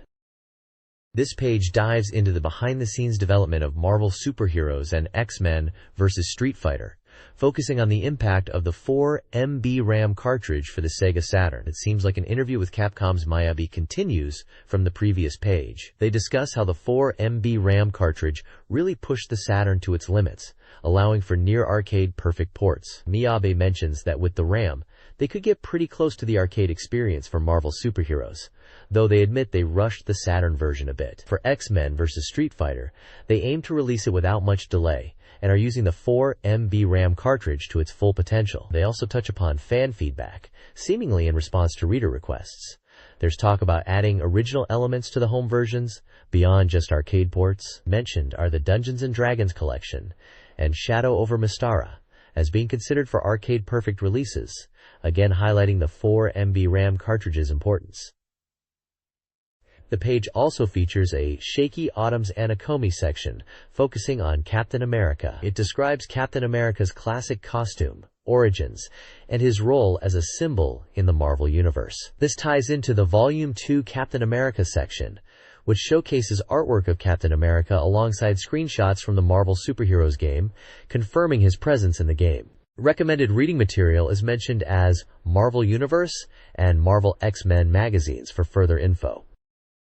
This page continues on the theme of new arcade and home console releases and big news. It seems to be carrying on from the Marvel Superheroes and X-Men vs. Street Fighter discussion. There are interviews with Funamizu Noritaka, who talks about Pocket Fighter and mentions it's now being made by his team, and Takeshita Hironobu, who is a producer for the 4th production team. There's a section about suntanned Sakura being a Kogel color, which seems to be a detail about an original game related to MSH Versus, which likely refers to the Marvel Superheroes Versus series. Looking at arcade news, the page mentions a bunch of new titles being showcased at the AM show, including Street Fighter 2-1, Second Impact, Pocket Fighter, and Project Justice for the PlayStation based on 3D polygons. There's also a call for submissions for a Saturn original RPG project, inviting readers to send in their RPG ideas. Finally, there's a prize giveaway for a Savior arcade board and cabinet, related to Vampire Savior, with comments from Akira Yasuda of the design team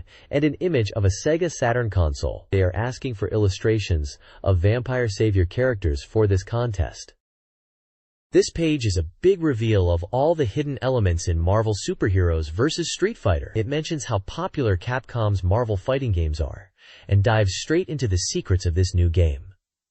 First up, it details how to use the hidden characters. There's Suntan Sakura, Shadow, who is called Nash in the international version, Mech Zangief, Ochus Agent, Armored Spider-Man, and Mephisto. Each character has a specific method to unlock them, which involves highlighting certain characters on the selection screen, and then pressing Start and specific buttons. The page also explains the conditions for these hidden characters to randomly appear in CPU battles. There are fixed conditions and chaos conditions. The fixed conditions mention starting a game from the beginning and making sure both player characters survive without one being knocked out. The chaos conditions then list specific requirements for each hidden character to appear, like using hyper combo finishes and variable combination finishes a certain number of times. Moving on to other hidden elements, there's talk about a Devil May Cry 4 stage jump mode and the ability to select victory poses. It also mentions hidden poses and actions for Sakura. Lastly, it reveals some special moves that aren't listed on the instruction cards for Ryu, Ken, Chun-Li, Dhalsim, and Dan, giving the button inputs for each. The reviewer mentions these hidden moves might be a bit difficult to figure out, and jokes that Dan's Koryuken move might be especially hard to understand. Let's Party King features reader submissions. The weekly postboard notes autumn weather and Tokyo Game Show excitement. Readers praise the magazine's value, with one buying it specifically for Sega Saturn content. A reader inquires about the "Who Are You?" corner's meaning, answered with themes of mystery and fate. Another describes their game-filled, scorching hot, warehouse ascetic practices. Standing reading all-stars are spotted at a bookstore. Submissions range from game-related terms like Neko 200th Division and Zoom, to pictures of sightseeing and a pillbug. A reader loves Sakura Wars and is sticking with their Saturn, despite a breakup. Another stayed up late to submit, witnessing the sunrise. A question about the Saruyuki no Zane comics availability is asked. Finally, a reader's story about a price drop on a manga purchase concludes with the editor's agreement that love trumps price, and a call for nickname submissions for a section. This magazine page features reader-submitted content. Comic Plaza showcases gag comics, including one about a ninja. Doki Doki Confession Room features reader stories, with one from Tokyo discussing Wing War and Mega Drive games, another from Gunma Prefecture fondly recalling Gundam films, and a third from Iwate Prefecture comically recounting being scolded for buying Saturn games. A Fukuoka reader asks about extreme pain in games. Planning Room Virtua explores game design, suggesting gamified real-life scenarios, such as a delivery game with landmines and time attack elements. This week's Someone Has to Do It reviews Yaraniba. Finally, there are two new reader segments, Leave It to Your Bro and Bro Noble Life and Red Zone, the latter focused on confessions, possibly with a comedic or brotherly advice angle, with a call for varied submissions. This page compiles reader complaints about various aspects of video games and related media. Something Like This Is Annoying features humorous criticisms, including irritating title mentions, character stereotypes, hardware problems, and chaotic talk show scenarios. Specific games like Super Robot Wars F and Princess Maker are targeted, with complaints about robot designs, character behaviors, and attachment to fathers. Another section, Kanta Higashi's No Boys Allowed After School Club, highlights experiences from female gamers, with one sharing their interest in pro wrestling and fighting games, and their annoyance with unwanted attention from older men in arcades and public spaces. The page also includes a Submission King Points section, tracking top contributors and encouraging readers to submit their own entries to become the next king. The Park Gallery showcases reader-submitted illustrations and comments, categorized by prefecture. Featured submissions include humorous character interactions from Osaka, police action game scenes from Niigata, and a cool anime character from Gunma. Artists depict diverse subjects, a heroine referencing Chaos Seed from Fukushima, darker-themed characters from Iwate, and a mecha boasting power against Evangelion from Fukuoka. Other entries include a skeleton musician from Kyoto, a girl enjoying wind effects in Tokyo, a dramatic scene from Aichi, a Shibuya street scene in a typhoon from Gifu, and a character ablaze with energy from Hyogo. Kumagai, Tokyo, and Red Hill, Gifu, received point awards. Submission guidelines specify postcards or white paper with black ink. Color illustrations are not accepted. A postcard template encourages further reader participation. The next page is a mail-order advertisement from a store called Santa, a specialist in Sega games. This page is like a catalog where you can order various Sega Saturn, Mega Drive, Mega CD, 32X, and even Game Gear games and accessories. They've got a pretty extensive list of Saturn titles, including new releases and classics. You can see games like Vampire Hunter, Enemy Zero, Guardian Heroes, and even Street Fighter 03 mentioned. They also have a selection of Mega Drive games, Mega CD titles, and a smaller selection for 32X and Game Gear. Beyond just games, they also offer a wide range of accessories for all these Sega systems, from controllers and cables to memory carts and other peripherals. It's a real treasure trove if you are looking to expand your retro Sega collection. The page also details how to place an order, accepting both phone and fax orders. They lay out different payment methods, including cash on delivery, bank transfers, and even sending cash by mail. They also detail the shipping costs, which vary based on your region. Essentially, it's a one-stop shop for Sega fans looking to buy games and gear directly through mail order. Sega showcased a strong lineup at the Tokyo Game Show '97 autumn, highlighted by upcoming titles like Burning Rangers, Shining Force 2i, and Sega Touring Car Championship. Sakura Wars 2 for the Saturn made its debut. The Sega booth featured stage events, tournaments, and talk shows over 2 days. The booth layout map revealed zones for games like Sonic R, Panzer Dragoon RPG, and Sakura Wars. Demo pods offered playable experiences for a wide range of titles. Sega also promoted news services like Sega JoyJoy Telephone and Sega Fax Club. They advertised Sega Video Magazine, featuring gameplay from titles like All Japan Pro Wrestling and Lost World. Additionally, Flash SEGA Saturn Volume 20 was promoted, showcasing games like Silhouette Mirage and trailers for upcoming titles. Sega's internet presence and a contest to win a Sega Saturn passport were also highlighted. This page is focused on the Sega American football team, the Sega Thunderbolt, and their upcoming Autumn League matches. It highlights their ambition to win the league, mentioning they have around 40 players from various departments within Sega, led by Captain Omuro from the Second Development Department. They are practicing hard and aiming for victory. There's a schedule of their Autumn League games listed for September, October, and November, with dates and times, but it's just a straightforward fixture list. Separately, there's a recruitment notice for part-time game testers at Sega Press. Then there's a fun section called Sega Public Relations Diary, where staff members share snippets. Danjo-kun talks about his passion for collecting MLB trading cards, especially rare Ken Griffey Jr. cards. Yamasaki 253 is excited about professional baseball and mentions enjoying the Make Miracle mode in the latest Greatest 9 baseball game, where foreign players and injured players make appearances, mirroring the current baseball season. Finally, the newcomer gamer Nara confesses to being addicted to UFO catchers after a company trip, spending her evenings trying to win prizes. Lastly, there's a Sega Press present giveaway featuring the game Azel, which we know internationally as Panzer Dragoon Saga, and Flash Sega Saturn Volume 18, and a call for readers to send in postcards with their thoughts and questions about the Sega Saturn for a chance to be featured and win prizes.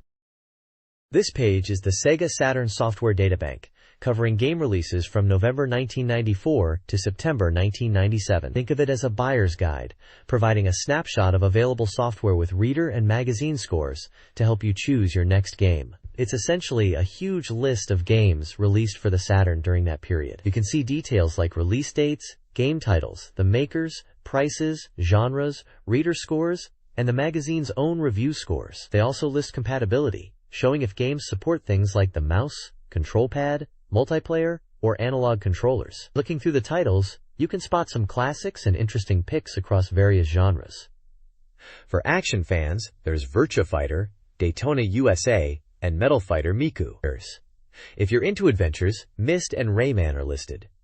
For sports games, there's J. League Pro Striker Victory Goal, Puzzle and board game enthusiasts can find titles like Shanghai, Banri no Chuju, and Super Real Mahjong Page. VRPG fans will notice Princess Maker 2.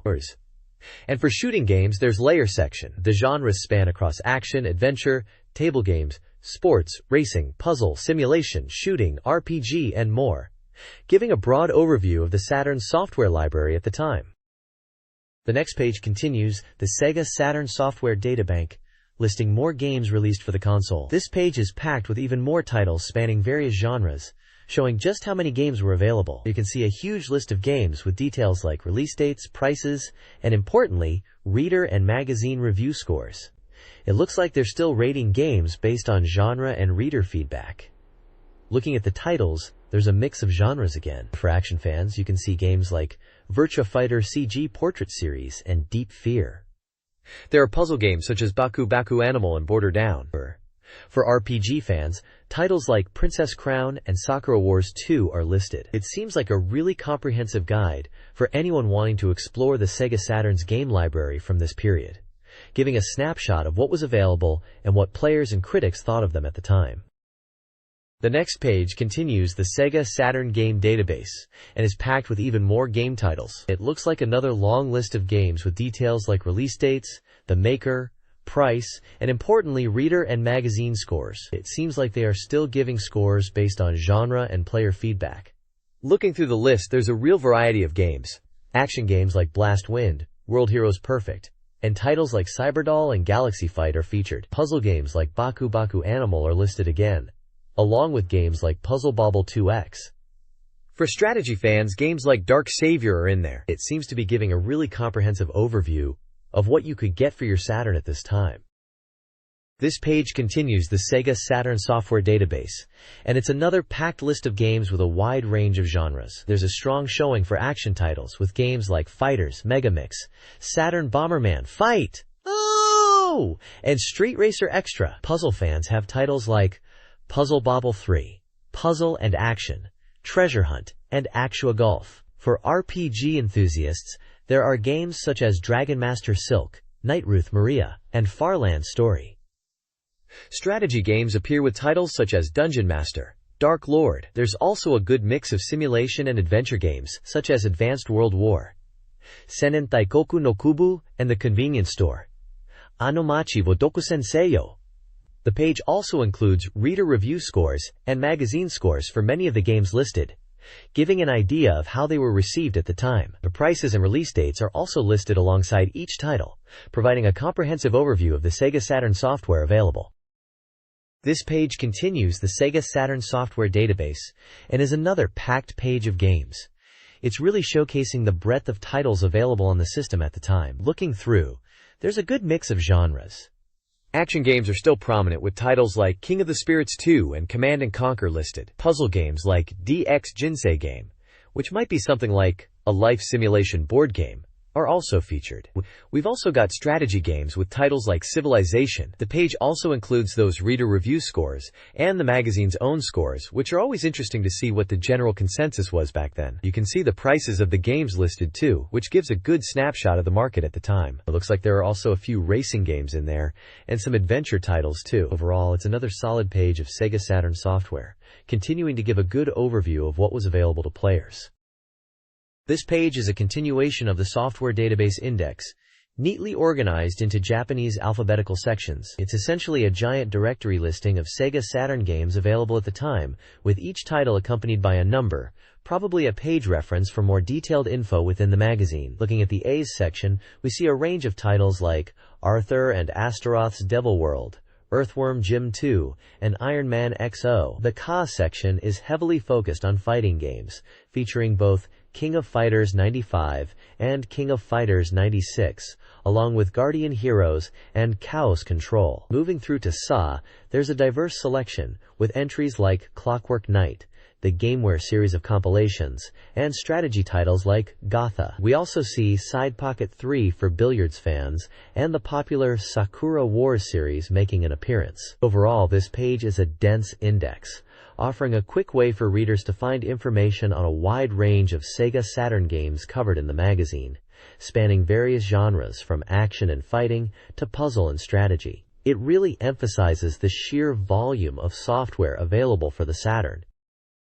This SEGA Saturn Software Index provides a comprehensive alphabetical listing of games spanning various genres. Starting with SU, titles like Super Gokujo Parodius and Super Puzzle Fighter 2X are highlighted. Subsequent sections include Sei, So, Ta with Daytona USA, Chi with Chibi Maruko-chan, Te with Digital Pinball, and Tu with Tomb Raider. The list continues through Na with Nights into Dreams and Nai to No. Ha includes Virtua Cop, and the index progresses through the alphabet with Ma featuring Mobile Suit Gundam games. Various Mi to Mo titles, along with Ya to N sections are listed, showcasing a diverse library. This expansive index reveals the Saturn's rich game selection, from iconic arcade titles to niche experiences, making it a valuable resource for enthusiasts. This SEGA Saturn Software Index covers games from Fu to Wo. Notable fighting games include Fighters Mega Mix and Fighting Vipers, with sports titles like Pebble Beach Golf Links and World Series Baseball 2. RPGs, such as Lunar Silver Star Story and Real Sound Wind Regret, are listed. Other genres are represented by games like Marvel Superheroes, Rayman, and various puzzle titles. The selection includes games like Mega Man 8 and X3, and concludes with titles such as Wipeout and Waku Waku 7, demonstrating the diverse game library of the SEGA Saturn. This page is a SEGA Saturn mail order advertisement highlighting new and upcoming game releases, especially for September and October. There's a strong focus on pre-orders and special offers. Featured games on the left side include Desire Design, described as an Imadiao adventure game with a clear file bonus for pre-orders, and Super Robot Wars F, a strategy RPG with a pre-order bonus trading card. Blue Breaker, a human love adventure RPG, and Neon Genesis Evangelion, a digital card library game, are also showcased with pre-order bonuses. Lastly, Dead or Alive is featured with character select information and emphasizes its fighting game aspects and control improvements. On the right, a table lists new releases for September and October, including titles like Silhouette Mirage, Princess Crown, Graduation Shins, Roommate, and Street Fighter Collection. There are also listings for Digimon 2, Mobile Suit Zeta Gundam Part 2, Winning Post 97, and Samurai Showdown IV, Amakusa's Revenge, among others. Many of these listings emphasize pre-orders are being accepted. At the bottom, you'll find sections for specially priced items, recommended software, and hardware parts, all listed with prices. There's also a promotional offer for a manufacturer's special promotional video for customers who purchase items. This page showcases two Cyber Troopers Virtual-On publications. The first one is titled Graphics Perspective and seems to be a visual guide of 4 size, 112 pages, and priced at 2,200 yen. It's described as currently popular and available for purchase. The second book is Reference Schematic, likely focusing on technical details and schematics of the game. This one is B5 size, 208 pages, priced at 2,400 yen, and is scheduled for release in late September. Both publications are advertised as being something that exists here, implying they are comprehensive resources for fans of the game. This page is an advertisement for Falcom Classics on the SEGA Saturn, a compilation of 3 legendary RPG titles, Dragon Slayer, Xanadu, and YS. It's touted as a luxurious package, bringing these masterpieces to the Saturn. The graphics and background music have been completely renewed, offering a fresh and emotional experience. Each of the 3 games offers both the original and a Saturn-enhanced mode, providing 6 different ways to enjoy the collection in just one game. The page highlights Dragon Slayer as the origin of the series, an epoch-making title that set a new direction for Japanese RPGs, known for its action and puzzle elements. Xanadu is described as a massive PC hit and a golden standard for early RPGs, emphasizing its side-view perspective, map scrolling, over 80 types of monsters, and 7 types of magic. The advertisement boldly declares, "This is unmissable," and mentions a first-press limited edition that includes a bonus CD with voice drama and movie content, as well as game character illustrations. The limited edition comes with 2 creeds, while the regular edition has 1. And both versions are priced accordingly. Pre-orders are currently being accepted at stores, with a release date of November 6th. This page is an advert showcasing the action RPG masterpiece, YS, a game that caused a sensation with its theme of kindness. It highlights the game's vast world, charming characters, and a scenario packed with exciting moments that continues to be beloved by fans. Players can look forward to thrilling battles against unique and memorable boss characters. Adding to the excitement, there's a special giveaway. By using the questionnaire postcard included with the game's software, 500 lucky people will be chosen to receive a rare Goddess Fina figure from YS, a collector's item that's already out of print. This is a fantastic bonus for fans of the legendary adventurer Adol Christin, known for his over 100 adventure books, and a great incentive to pick up this Saturn release of YS. The page features screenshots of the game in action, giving a glimpse into the classic YS gameplay experience.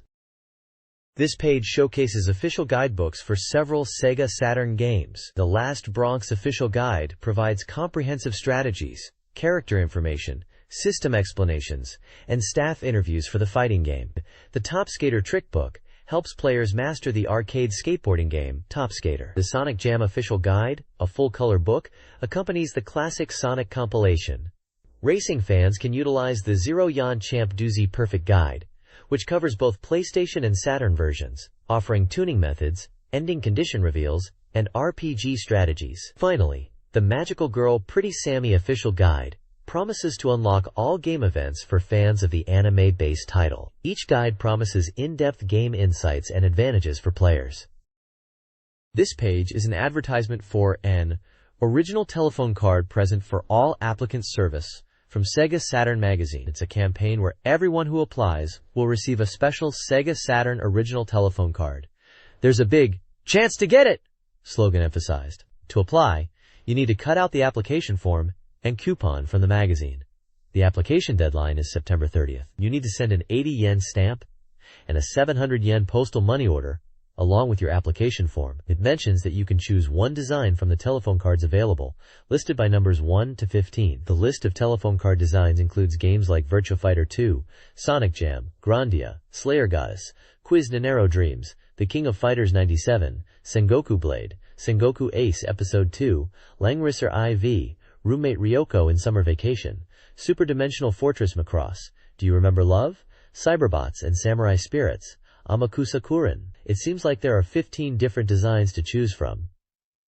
The page also details how to fill out the application form, including writing your address, name, phone number, and desired card number and title. It also notes important points about the application process, like not folding the postal money order and sending everything together. It mentions that delivery is expected from mid-October, but may take up to 2 months after the deadline. If you haven't received your card by December, they advise contacting the telephone card all applicants service by postcard. The next page is a strategy guide section titled Data Focus for the SEGA Saturn game YS Eternal Fantasia. It's focusing on how to recover your reputation after being falsely accused of a crime in the game. The guide mentions helping out at the Johto shop and supporting the townspeople to improve your standing. The article breaks down 4 types of events players can encounter. Theme events, which happen when specific characters join your party. Holiday events, where you can meet characters by visiting them on their holidays. Trouble events, which are triggered by party members and often require resolving issues. And mission events, which are character-specific and tied to their individual circumstances. It also mentions Shugaroku events and conversation events as part of the game's rich event system, emphasizing that successfully navigating these events and building relationships with characters is key to progressing and seeing a lot of the game's content, including numerous CG images. The guide advises players to try and get along well with all the characters in the game. This guide to managing your job shop emphasizes skill development through diligent work and supplementary training. It stresses fair wages and big-hearted management to boost employee morale and productivity, suggesting paying reasonable salaries. Strong interpersonal relationships are also vital, advocating for collaborative work and character pairing to foster bonds. A relationship chart helps manage these dynamics. Holidays offer opportunities for training, rest, or medical attention. The Coliseum provides a new feature with monster battles, offering rewards and a chance to test team strength. The guide lists various monsters with their stats, entry fees, and rewards. This resource covers early events for 10 characters, focusing on Theme Event 1, Trouble Event 1, and Holiday Event 1, with the recommendation to save before each as dates are fixed. Successful events are indicated by white text, and CG images can be unlocked. Character examples include Aleph Coulson, Romantic Trouble; Christopher Cross, Bodyguard and Magic User; Beat Ross, Energetic, Love's Treasure; and El Luis, Reliable Crafter with Low Stamina. Each character has specific events. Aleph's include Nanba Wars, Great Riot, and Dream to Meet Again. Christopher's events are Shy Boy, Water Hazard, and Shopbird. Beats are Howling, One Circus Troupe, and First Love. El Luis events consist of Correct Pet Capture Method, Rescue Work, and Big Tree. The page aims to introduce these characters through their initial event stages. This page introduces 6 characters and their early event timelines. Cheryl Christia, a reliable, bookish character, has events like Another Face and Underground. Sarah Sheffield, a musician seeking change, has events including God's Oracle and Piano Concerto. Energetic Patty Soul, good at fighting and bartering, features in After the Fight and B1 Grand Prix. Mischievous magic user Maria Short has Fire Source Maria and White Ocean. Capable Melody Sinclair's events include Fashion is Always Trouble. Lisa Mecker, a high combat character, has Pride and Elephant Lost. The page highlights themed, trouble, and holiday events with fixed dates, encouraging players to save beforehand for successful outcomes, and CG unlocks. This guide offers advanced advice for Magical Drop 2 Eyes, focusing on improving player skills. Key concepts include mastering chain reactions, particularly the delayed chain method for efficient orb elimination. Beginners can leverage special orbs to practice and build chains. In versus battles, the guide recommends Norma Clear, quickly clearing quotas, and Crushing with Pylons, overwhelming opponents with chains. Players are also advised to interrupt opponents' chain reactions with strategic attacks. For the Steady Progress mode, aim for level 100. The focus is on continuous chaining and utilizing special orbs to progress through levels. The guide also mentions the challenging Sugoroku minigame, where elimination remains the central strategy.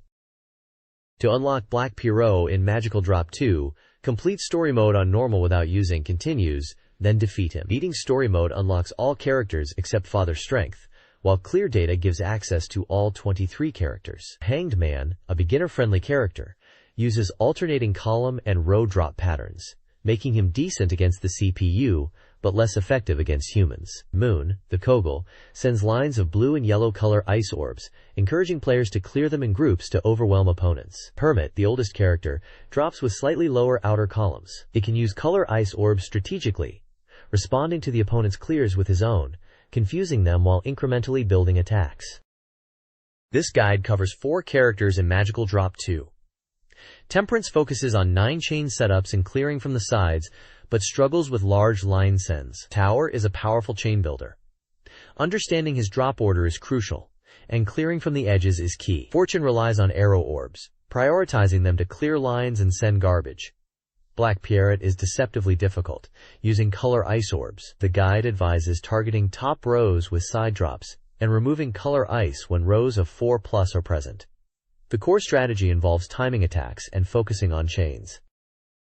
This page is an advertisement for the Saturn MOOC Volume 1 dedicated to cyberbots, Full Metal Madness. It's highlighted as the first in the Satamaga MOOC series, and is presented as the ultimate strategy guide. They say it's unprecedented in its comprehensiveness, and was created by the SEGA Saturn Magazine editorial team with over 3 months of effort from a specialist 2D fighting game writer. The guide is packed with content for cyberbots fans, including exclusive illustrations drawn by Capcom staff and rare development materials. It promises to fully cover both player versus player and player versus CPU battles, with detailed data and information.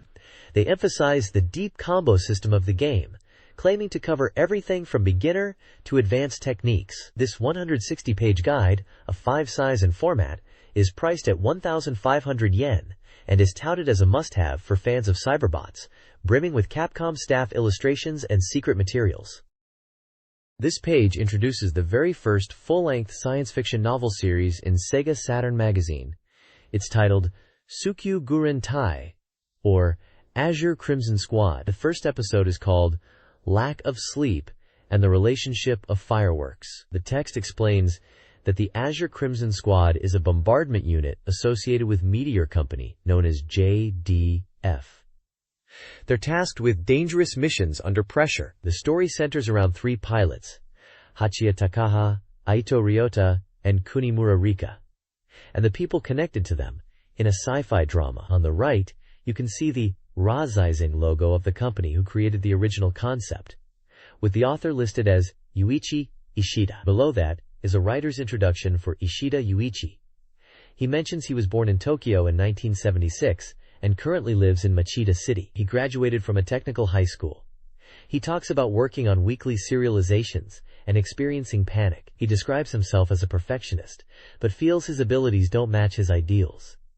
He also mentions being interested in subjects like humanity and folklore. He seems to be struggling with writing a profile or afterword, unsure of what to write, and feeling it's a problem for him. Episode 1 of Azure Crimson Squad opens with JDF squadron leader Yoshida Takaha responding to an incoming unidentified aircraft. The atmosphere is tense due to manpower shortages. She encounters Mikazuki Ryota, a 19-year-old pilot, who is disgruntled about being assigned the mission. Yoshida, despite her own fatigue, attempts to reason with him, noting his youth. Their interaction reveals underlying tensions and contrasting attitudes. Mikazuki, potentially influenced by his powerful father, aims to excel.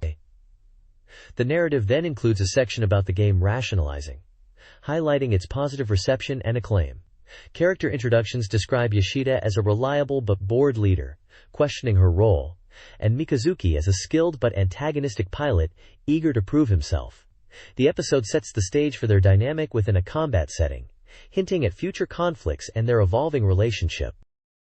This page continues the Azure Crimson Squad story, opening with Mikazuki annoyed at being woken up and assigned to intercept an unknown aircraft. He's piloting Azure Violet and is ordered to assist Azure Dragon in engaging the target approaching Tokyo's Oda Ward, where the home office is located. Yoshida instructs them to prevent the unknown craft from getting closer to headquarters. The narrative portrays Mikazuki as eager for action, dismissing the unknown aircraft as terrorists and wanting to scrap them.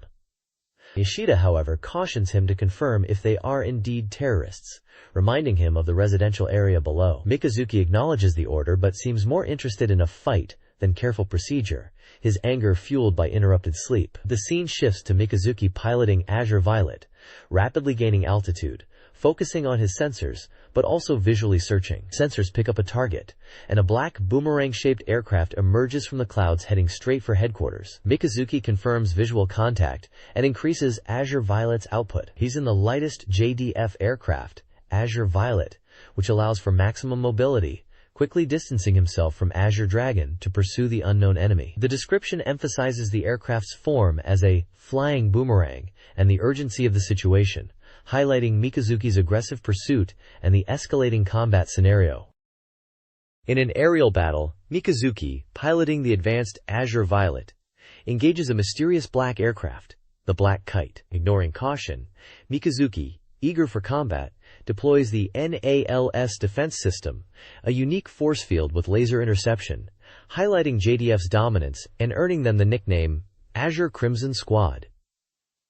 Despite destroying the Black Kite over a residential area, causing significant damage, the incident is dismissed as routine. Responsibility is claimed by the Small and Medium Enterprise Liberation Front, but the narrative emphasizes the arrogance of the launch operator as the true problem. The text then shifts to a message from rationalizing the game developers. Inspired by corporate space development, the game envisions a future where corporations compete in space, challenging the redirection of funds to healthcare. The game, written by Ishida-san, offers a fresh perspective on the Azure Crimson Squad story.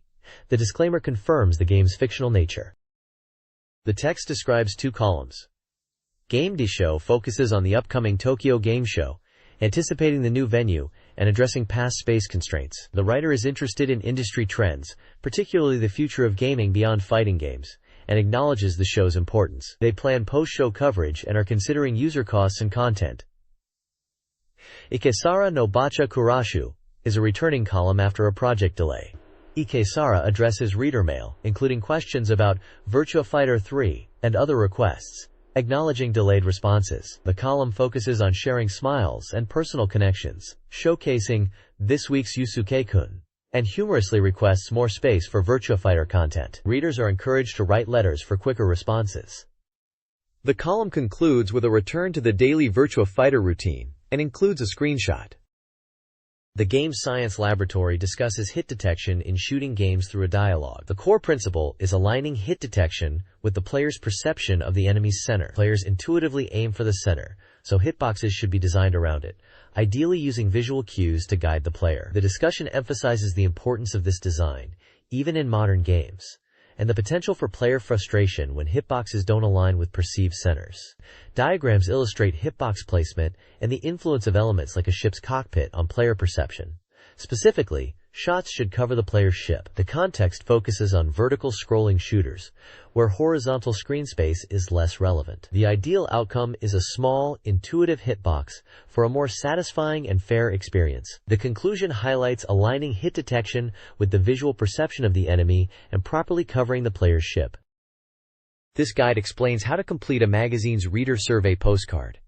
Use a black pen or pencil, Arabic numerals, and fill boxes neatly. The questionnaire gathers reader preferences, asking about demographics, gender, age, occupation, game ownership, SEGA Saturn, and magazine readership, and seeks feedback on the current issue's articles and suggestions for improvement. The survey also asks about hardware ownership and future purchase plans, particularly for the SEGA Saturn. Readers are instructed to indicate interest in a large list of SEGA Saturn software titles. The guide references specific articles in the current issue, including features on games like Sakura Wars 2 and Guardian Heroes. It also contains a hardware list, consoles and Saturn peripherals, and a comprehensive SEGA Saturn software list for readers to indicate their purchase interests.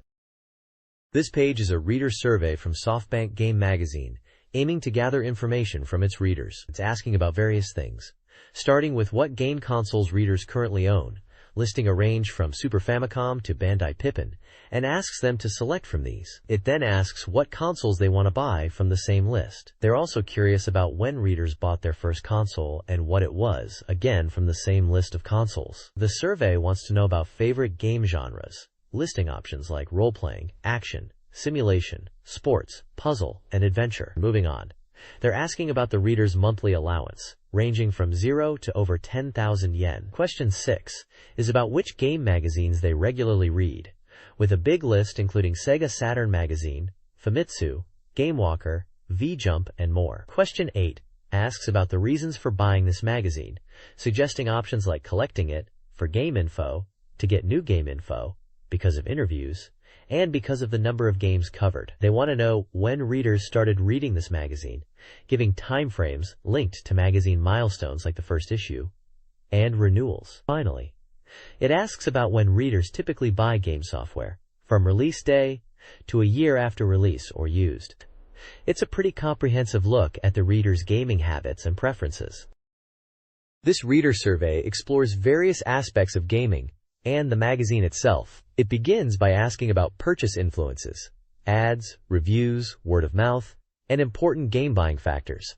Genre, price, developer, online gaming interest, and internet usage are gauged, along with preferred devices for internet access. The survey investigates reader interaction with GameMaker homepages and potential magazine homepage expectations. Previews, staff info, rankings, hobbies, and topics of discussion with friends are also explored. Feedback on magazine improvements and declines after a renewal is sought, based on factors like content depth, cover design, and reader interaction. Finally, the survey gathers reader impressions of competitor magazines and asks for their favorite game maker.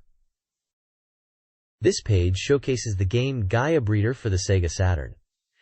It introduces a unique game concept where you, as a future tycoon, cultivate a vast garden. You'll be using a pink creature called Mubi to shape the land, plant trees, and breed extinct animals sourced from the past via a time machine. The goal is to nurture these creatures and create a thriving ecosystem. The page highlights that animals will eat, drink, and even hunt each other. Herbivores and carnivores will interact naturally. It mentions judging criteria based on animal variety, numbers, balance, and the garden's beauty after 50 days in-game.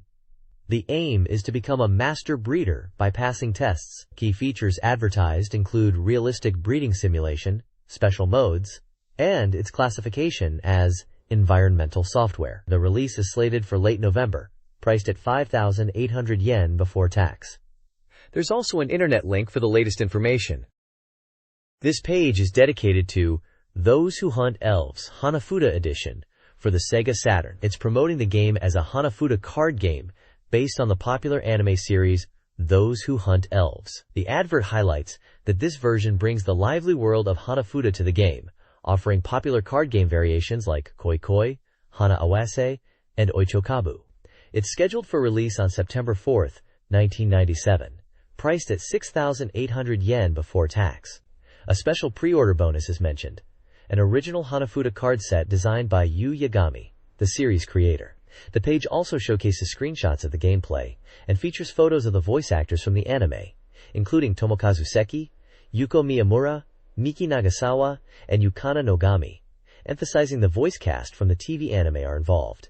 It's also advertising other versions of Those Who Hunt Elves games for Sega Saturn and PlayStation, including Complete Edition and Anime Slapstick Panic Part 1, all currently on sale and advertised as well received. This page is bursting with exciting news for Super Robot Wars fans.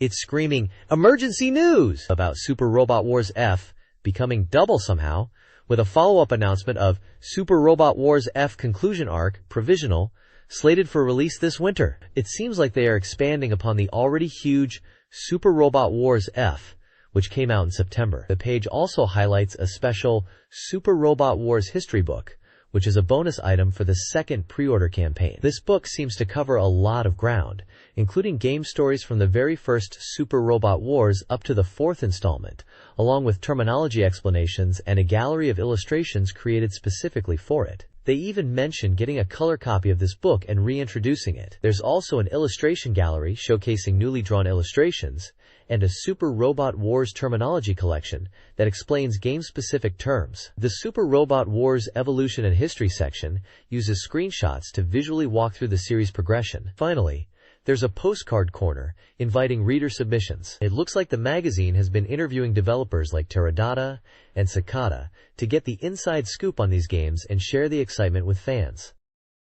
This page dives into the world of game commercials on TV, exploring how effective they are. It seems game commercials are getting more attention and are considered quite stylish these days, earning good reviews even outside the gaming industry itself. The magazine is looking into the latest trends in game commercials from a mature perspective. The page uses data to back up the idea that TV commercials are expanding the game market. Figure 1 shows a graph illustrating the growth of TV advertising costs in general. Then, shifting to game commercials specifically, it highlights that TV game commercials are definitely on the rise. Figures 2 and 3 present survey results from major game companies about TV commercials. Figure 2 asks how TV commercials are evaluated. A large portion, 76%, believe they are effective, and another 16% consider them very effective. Figure 3 asks if TV commercials have increased compared to last year. 36% say they have increased, and 40% say they are about the same as last year. These figures suggest game companies see value in TV commercials. The article mentions currently airing commercials for Sega Saturn games like Last Bronx, Mega Man X4, and DX Jinsei Game 2. It points out that even people who aren't hardcore gamers are talking about game commercials, showing their broad reach and impact. Overall, the page emphasizes the growing importance and effectiveness of TV commercials in the game industry. This page explores the innovative use of TV commercials in the gaming industry, moving beyond simple gameplay footage. Effective strategies include impressive CGI, like the Pepsi Man commercial, self-deprecating humor, Naomi Campbell for TBC, and commercials promoting a healing feeling with imagery and sound. The page also highlights the life of a fool approach, as seen in AFL commercials. Voice and sound design are also key, as evidenced in a Toyota commercial. The discussion then shifts to commercials that successfully drove game sales. Noteworthy examples include the Sonic 2 quiz commercial for Sonic, the Hedgehog 2, the heartwarming commercials for Earthbound, and the memorable music and style of Parappa the Rapper. Crucially, the page cites a 1997 survey showing that TV commercials are the primary influence on game purchases, 38.9%. Followed by word of mouth, 25.1%, and game magazines, 21%. The conclusion emphasizes the effectiveness of TV commercials in reaching a broad audience and expanding the game market. This page continues the discussion about game commercials, featuring an interview with someone described as a CF watcher, likely an expert on commercial films, named Shiraishi. The main point is that establishing a strong brand image is incredibly important in game commercials. Shiraishi talks about how TV commercials are becoming more sophisticated and are crucial for reaching a wide audience. He mentions that game commercials are evolving to be more like those for general products, focusing on overall advertising strategy and concept. He points out that many impressive commercials use CGI, referencing the Pepsi Man commercials as a prime example. These types of commercials create memorable characters and narratives to grab attention. He also touches on how important it is for commercials to resonate with Japanese viewers, mentioning that even though Nike commercials were once considered not to fit the Japanese mentality, they've become successful worldwide with a consistent concept. The discussion also highlights PlayStation commercials, noting their frequency and impact. Shiraishi observes that while PlayStation commercials often detail game content, they are also designed to be entertaining. Nintendo's approach with Star Fox 64 commercials is mentioned as being very Nintendo-like and innovative, emphasizing showing actual gameplay. The key takeaway seems to be the idea of patiently enduring and not changing, suggesting the importance of maintaining a consistent brand image and message over time in commercials. This article revisits memorable game commercials from the past. It begins by noting the impact of game commercials on viewers. Specific examples are highlighted, starting with Star Fox 64, which featured actress Ryoko Hirosu and emphasized immersive gameplay. Final Fantasy VII's commercial stood out for its groundbreaking CG graphics, presenting a cinematic experience. Mr. Bone's commercial used a striking visual of a bone figure emerging from a console, symbolizing escape into a fun gaming world. Tomb Raider's commercial showed a Lara Croft lookalike breaking into action poses in everyday life. The article also introduces Shiraishi Akira from the Advertising Criticism Editorial Department, who closely follows advertising trends, including game commercials, and is a gamer himself. This page is about a behind-the-scenes look at the filming of a commercial for Banpresto, and it features the comedian Tsuyoshi Shiro.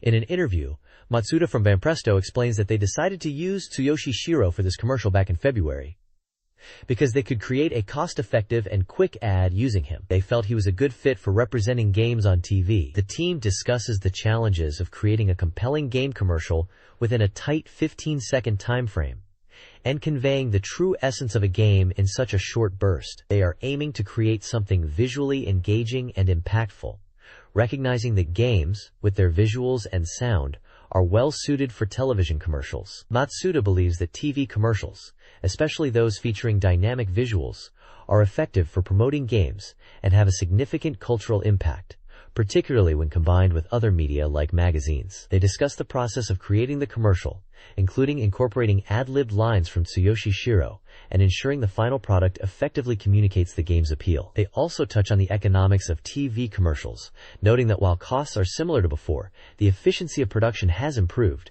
allowing them to produce more commercials in a shorter time.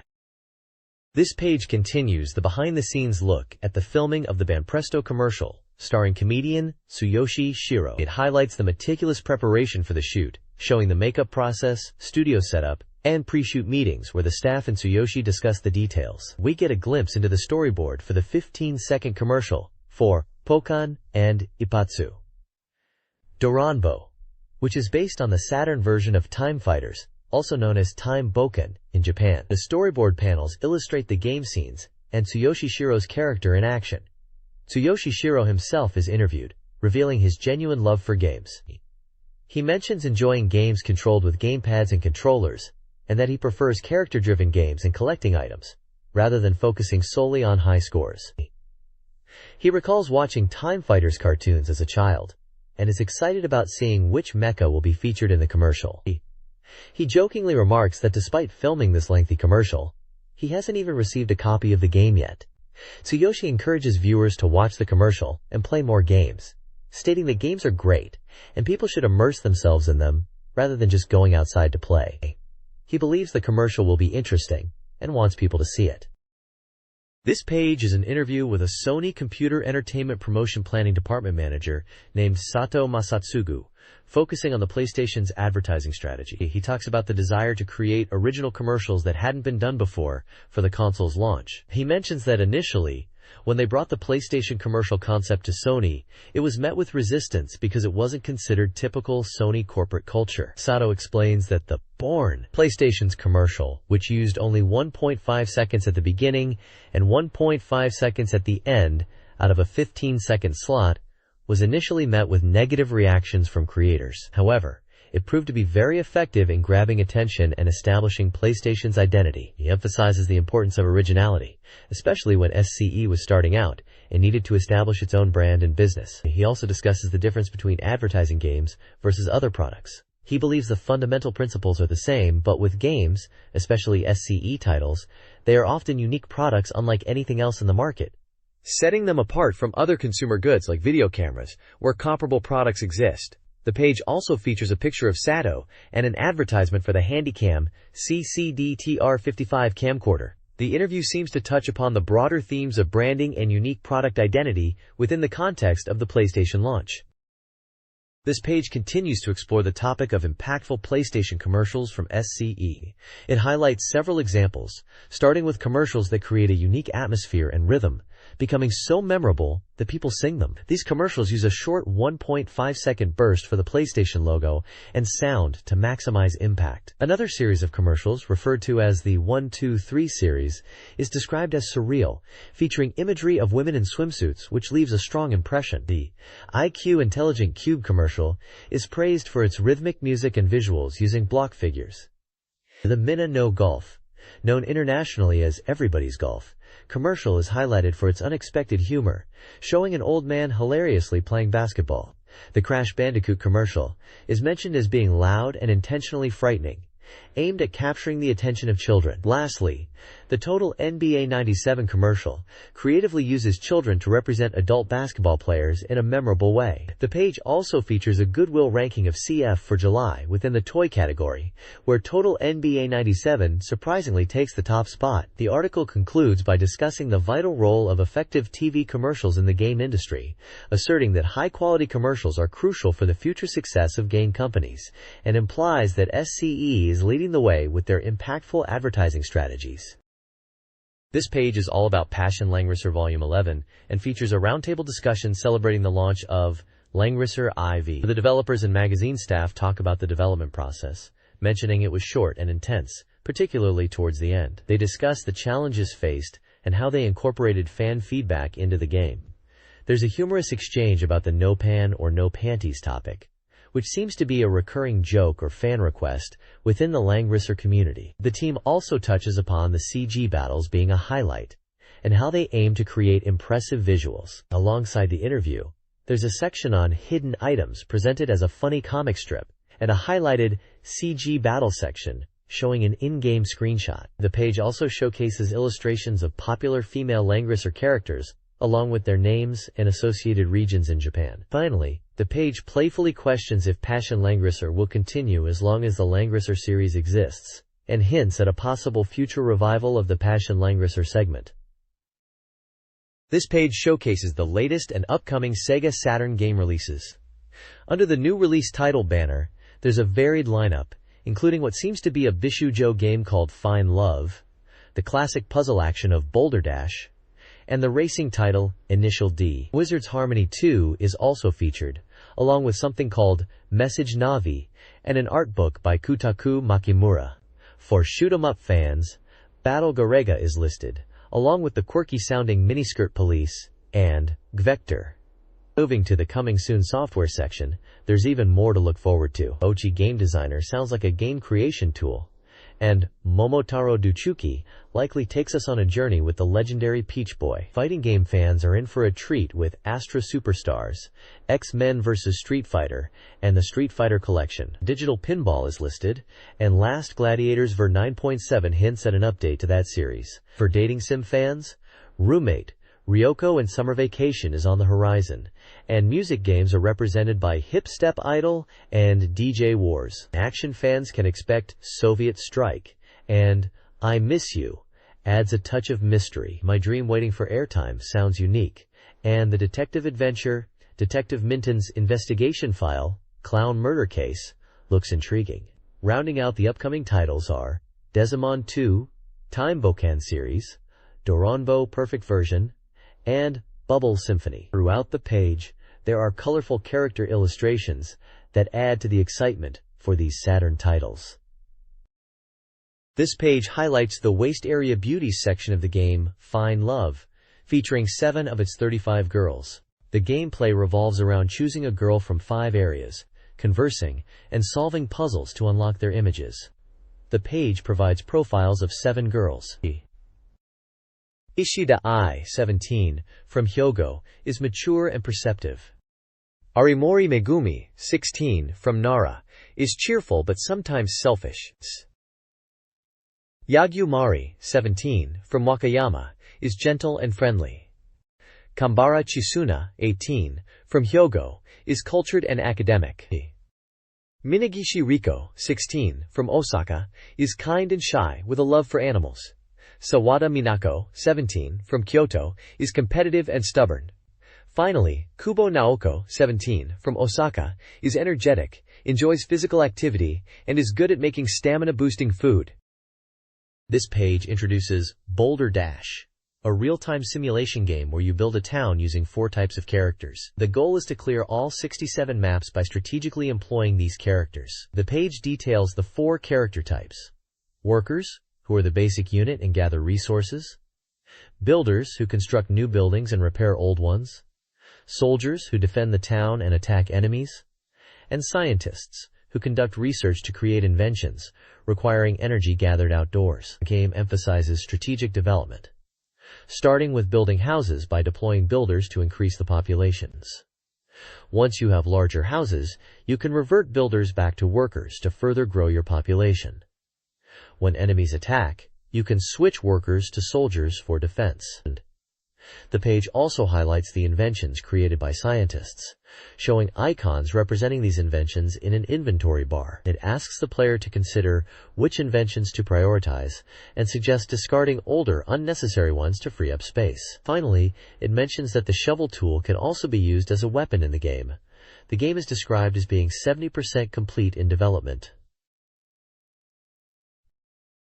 This page showcases 2 upcoming SEGA Saturn titles. First up is Initial D, a racing game based on the popular manga series. They are boasting about bringing the manga's downhill battles to the Saturn, emphasizing the intense action. The game features the main character Fujiwara Takumi and his iconic 86 in what looks like manga-style cutscenes and in-game racing action. It looks like they are incorporating manga effects and text into the game visuals, trying to capture the source material's feel. The game is stated to be 80% complete. Below that is Wizard's Harmony 2, a sequel to the popular simulation RPG. This time, you are managing a magic academy, training members to become powerful magic users and strengthen the academy itself. They mention that the game's content volume is 5 times larger than the previous game, promising a lot more to do, including new character types like humans, cat people, and even sweet bean paste-loving bugs. The screenshots show menus for managing characters and their skills, as well as in-game dialogue scenes. This game is listed as 70% complete. This page features 3 upcoming releases for the SEGA Saturn. First up is Message Navi, which isn't a game but a unique cry-drum magazine focused on connecting people. It seems to be designed for Saturn owners to find friends, romantic partners, or just people with shared interests.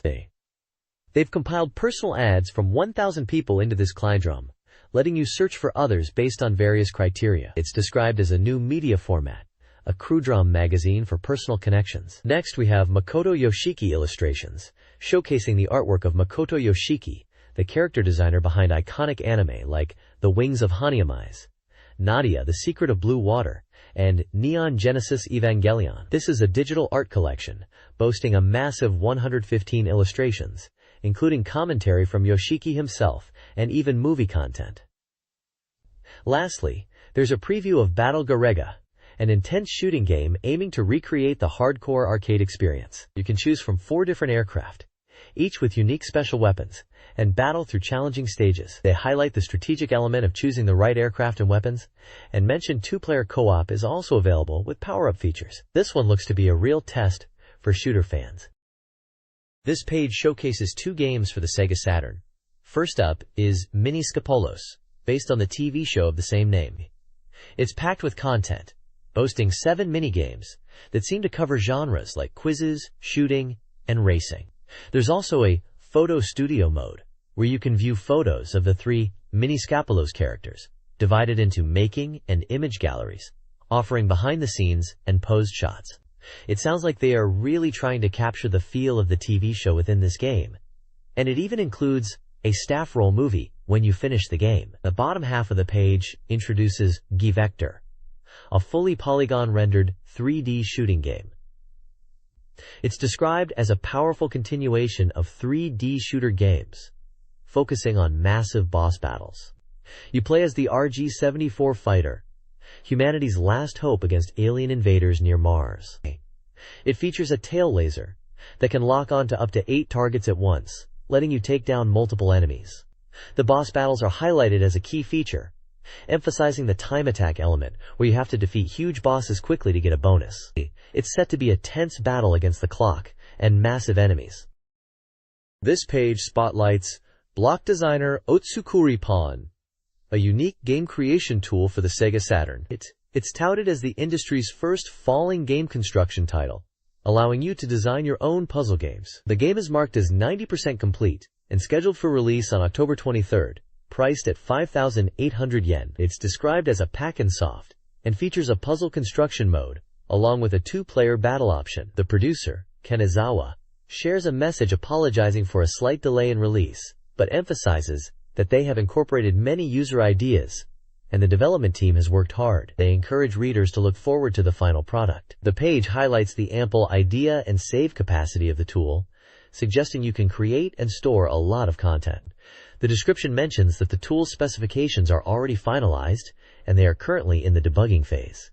For users eager to create original games, they recommend using a mouse and power memory for efficient work. The tool lets you define block elimination rules and includes sample games and title screen graphics by AKI Mihoka. You can create various falling block games, including single-player self-versus-self modes and 2-player versus battles. The game is developed by 9Lives/Quest and published by Victor Interactive Software, with illustrations by AKI Mihoka. This page continues the discussion on Block Designer Otsukuri Pawn, detailing the 5 main types of block elimination rules you can implement within your own puzzle games using the tool. It highlights that understanding these rules is crucial for creating interesting gameplay in falling block games. The page outlines 5 distinct block elimination methods. The first is straight line arrangement, where blocks disappear when aligned in a straight line, horizontally, vertically, or diagonally. There are 2 examples shown for this rule.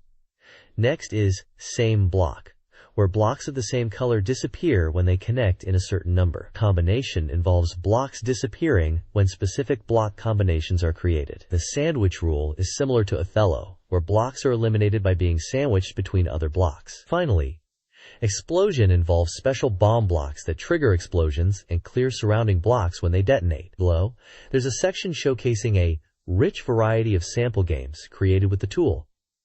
3 examples are shown with screenshots. The first is Witch's Nap, which seems to use a combination-based rule involving heart and king blocks. The second is Super Security, which appears to be a Tetris-style game with 3 block pieces. Lastly, Wing Under is shown as a sample for 2-player versus games, using blocks themed around different countries' flags, eliminated by lining up 3 of the same type. The page emphasizes that you can create Tetris-like games and various other puzzle styles using Block Designer Otsukuri Pawn.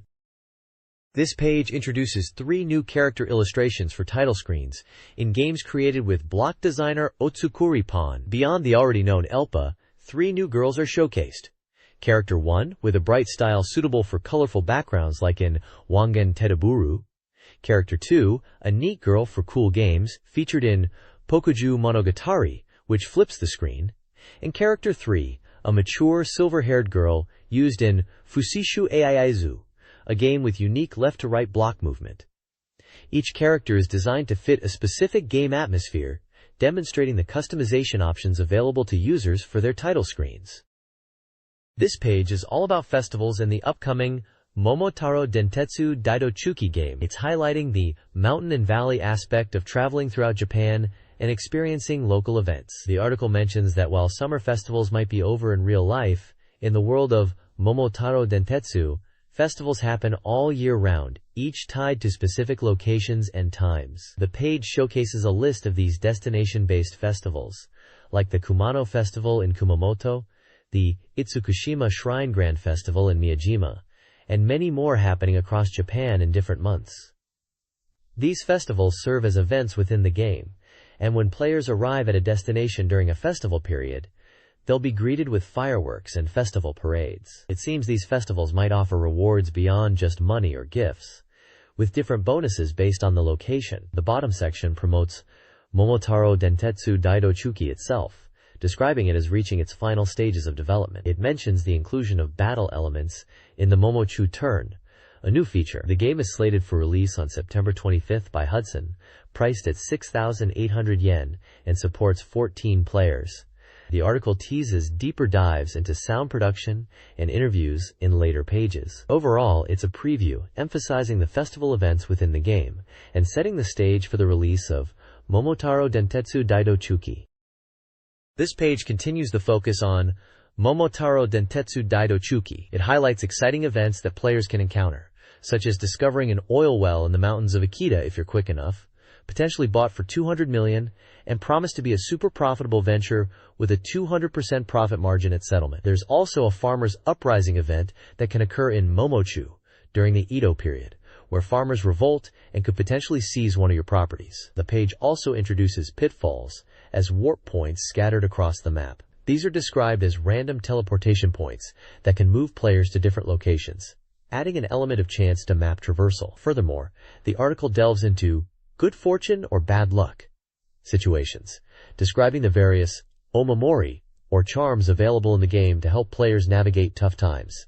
These charms offer different benefits. For instance, the 10-handed charm is like the slippery silver coin from previous games, protecting you from pickpockets. Other charms detailed are the buried treasure charm to find hidden treasures, Sasuke's leap charm, the money tub charm, the charm-eating bug charm which consumes other charms, and the bathhouse owner charm. The page also features a scene of a dango shop, suggesting food and refreshments might play a role in the game, possibly for recovery or stat boosts.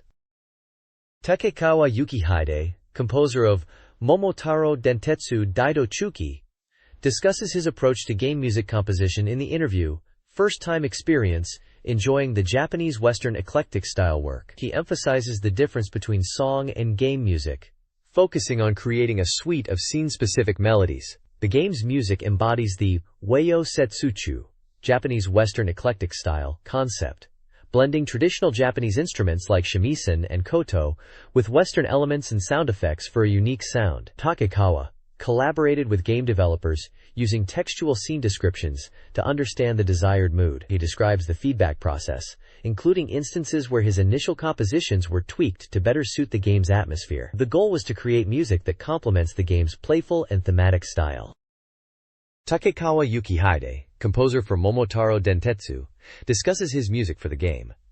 He initially created 4 themes, favoring a children's song style, but the pop theme, inspired by 50s and 60s music, was selected. He highlights his enjoyment of the sea crossing scene music, noting the sound of waves. He enjoys playing the game with colleagues and emphasizes the importance of memorable game music, aiming to create catchy tunes rather than oppressive dungeon themes. The article also reveals a hidden Momotaro music room accessible in the game, where players can listen to all 88 background music tracks and 202 sound effects, guided by Takekawa himself. Screenshots showcase this feature. The article concludes by mentioning the game's place within the Momotaro Dentetsu series, prompting players to share their favorite scene music. This page introduces Astra Superstars, a new type of 2D fighting action game developed by Sunsoft for the SEGA Saturn. The article emphasizes the game's unique aerial battle system, where characters are always floating, adding a new dimension to combat strategy. It highlights that the game is designed to be accessible to everyone, with an easy control system that simplifies complex command inputs. The game features easy combos and star specials, activated by simple button presses, making it easy for players to perform flashy moves. The reviewer notes the spectacular and over-the-top nature of the special attacks. The story is set in Astroworld, where people have the ability to fly, and focuses on powerful stars who are chosen by God. The page also includes details like a planned November release from Sunsoft at a price of 5,800 yen. It supports 2-player battles and requires expanded RAM. The article concludes by encouraging players to experience the new sensation of Astra Superstars when it's released, and invites players to try it out at the Tokyo Game Show. This page introduces the popular star characters from Astra Superstars. It showcases 8 unique characters, each with detailed profiles that include their origin, occupation, age, height, weight, and a brief description of their fighting style and personality. First up is Lettuce, a cool and collected adventurer from China who uses punches and kicks. Maron is an angel apprentice from the heavens, known for her cheerfulness and ability to transform her wings for attacks. Sakamoto is a righteous police officer from the east, wielding a katana with powerful techniques. Stella is a magic user from the forest, appearing young but actually 24 years old, capable of using stone and dragon magic. Coco is a prince from the west, a national idol who uses psychic powers in combat rather than relying on physical attacks. Rouge, a 10-year-old Santa Claus from the north, might look weak, but her bag attacks are surprisingly strong. Coupe from the southern islands is a warrior prodigy who uses headbutts and powerful techniques. Finally, Fuli, a gang leader from the Black City, is a versatile character who can fight at any range and uses fire projectiles. The page uses screenshots to show these characters in action during gameplay, emphasizing the vibrant and colorful style of Astra Superstars. The descriptions suggest diverse fighting styles and backstories, hinting at the game's depth and character variety. Astra Superstars focuses on aerial combat using a sky battle system that incorporates vertical attacks. Players manage the star gauge to unleash special moves. Activating Super Mode reduces move cooldowns and hit stun, encouraging aggressive gameplay. Each character has 2 powerful star special moves, which are flashy, continuous attacks. In a developer interview, Michio Okasaka from Santa Claus stated the game is 70% complete, with core structures nearing finalization. The game features training modes, including practice for combos and tutorials. The developers aim to make Astra Superstars enjoyable for all players by allowing easy-to-perform actions while incorporating deep fighting game mechanics, drawing inspiration from various fighting games to create a rich combat system. The next page details more about Astra Superstars' combat system, highlighting 2 key features: the easy combo system and the attack reversal system. The easy combo system lets players perform continuous attacks just by mashing buttons, and these combos can even break through an opponent's guard. Of course, there are more complex combos available, linking weak, medium, and strong attacks freely into special moves, offering a highly flexible combo system. The attack reversal system ensures players aren't completely defenseless when being attacked. This Yara reversal allows players to counterattack even when being hit by continuously pressing buttons, even interrupting an opponent's combo. There's also a wall bounce attack, where you can launch an attack while bouncing off a wall after being hit. These systems prevent matches from being too one-sided, even against more skilled players. The developer, Okasaka, emphasizes that they want players to enjoy the aerial battles, focusing on positioning and attack angles. He mentions that the game balances accessibility with depth, aiming to be enjoyable for both newcomers and experienced fighting game fans, and they've designed a system that even seasoned players can appreciate. He hopes players will pick up the game and enjoy it. Finally, there's a brief company profile for Santa Claus, the developers of Astra Superstars, mentioning their history and previous work, including Saturn games like Galaxy Fight. X-Men vs. Street Fighter, the inaugural game in the Versus series, is lauded for its extravagant presentation and exhilarating battles. The article highlights the visual enhancements to special moves compared to Street Fighter II, with examples like the Vacuum Wave Motion Fist. Enhanced freedom of movement through dashes and super jumps, coupled with aggressive combo potential, creates a dynamic gameplay experience. The game emphasizes offense, allowing for rapid dashes and aerial raves. Capcom plans a November release at 7,800 yen, supporting 4 meters RAM cartridges. Screenshots showcase characters like Ken vs. Akuma and Sakura. The article also mentions the game's super combos from the Zero or Alpha series. The shifting camera perspective enhances the fast-paced action. Overall, the game promises an over-the-top and exciting fighting game experience. X-Men vs. Street Fighter's tag team system is the focus, marking a significant innovation in the fighting game genre. The game moves beyond individual character power, emphasizing team composition and strategic partner switching. Features like variable attack, variable counter, and advancing guard add depth to the combat, allowing for extended combos and defensive maneuvers. The reviewer, Masa, praises Capcom's ingenuity, calling the game a unique experience, likened to the refreshing contrast of super spicy curry rice and ice water. Masa believes the game caters to players who relish fast-paced, combo-driven action, offering both accessibility and strategic depth. They conclude by reiterating the game's exhilarating nature and, by the way, note they are a busy Capcom 2D fighting game reviewer. This page is all about the upcoming Street Fighter collection and a brand new character reveal for Street Fighter 02. They're teasing a silhouette of the new character and keeping their identity secret until September 19th. It's mentioned that this new character will definitely shake up the power balance in 02, and they're hinting it might be a female fighter based on the body shape. The writer is excited about this surprise character and thinks it's a great bonus for the collection. The page also confirms the Street Fighter collection will be released on September 18th for 5,800 yen. And it's a 2-disc set. They describe the collection as featuring both Super Street Fighter II and Street Fighter 02 systems, bringing back those classic gameplay mechanics. It's highlighted that even if you're familiar with the systems or completely new to the series, this collection is for everyone, especially for those who love deep 2D fighting action and want to sharpen their skills before the release date. They even touch upon the Super 2 specs, for those who are curious about the differences. There's a screenshot from the game featuring E Honda in a fight scene. The Street Fighter Collection's gameplay revolves around a shared foundation across its titles, using a 6-button system and directional inputs for attacks, including special moves. While the core mechanics remain consistent, Street Fighter 02 introduces more intricate elements. Attacks are categorized as weak, medium, and strong, each with varying speeds and damage output. Effective use of normal moves is crucial for controlling space, countering attacks, and setting up combos, requiring players to understand move properties and ranges. Guarding involves standing, crouching, and aerial defense, mitigating damage from normal attacks. Special moves may still inflict chip damage. The collection features iconic characters like Ryu, Ken, Guile, Chun-Li, Dhalsim, Blanka, E Honda, Zangief, and M. Bison, each appearing in different games within the collection, like Super Street Fighter II, Super Street Fighter II Turbo, and Street Fighter 02, each with a unique style.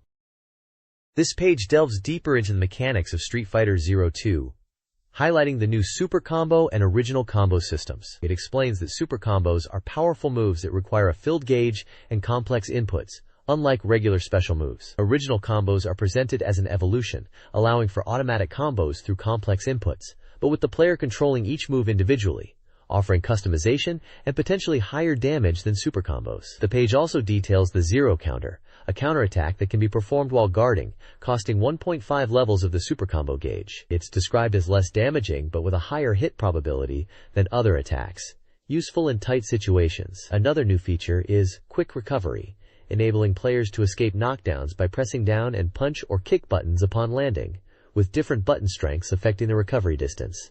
Character portraits are shown at the bottom for Balrog, Boxer in international versions, Sagat, Vega, Dictator in international versions, Cammy, T-Hawk, DJ, Fei Long, Guki, Akuma in international versions, and Guy.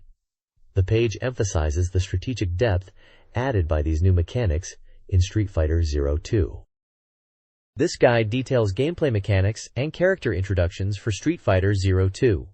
Full strategy guides will begin on September 19th. It explains throwing techniques, how to cancel normal moves into special moves for combos, and reiterates the zero counter and quick recovery techniques. The page also introduces character profiles, including Aboden, Birdie, Sodom, Nash, Rose, Dan, Sakura, Rolento, and Jen, each with a brief description and screenshot. Finally, it briefly mentions bonus stages from Street Fighter II included in the Saturn versions of the games. The page concludes by highlighting the large roster of characters in 02, including returning favorites and new characters, along with characters from Final Fight.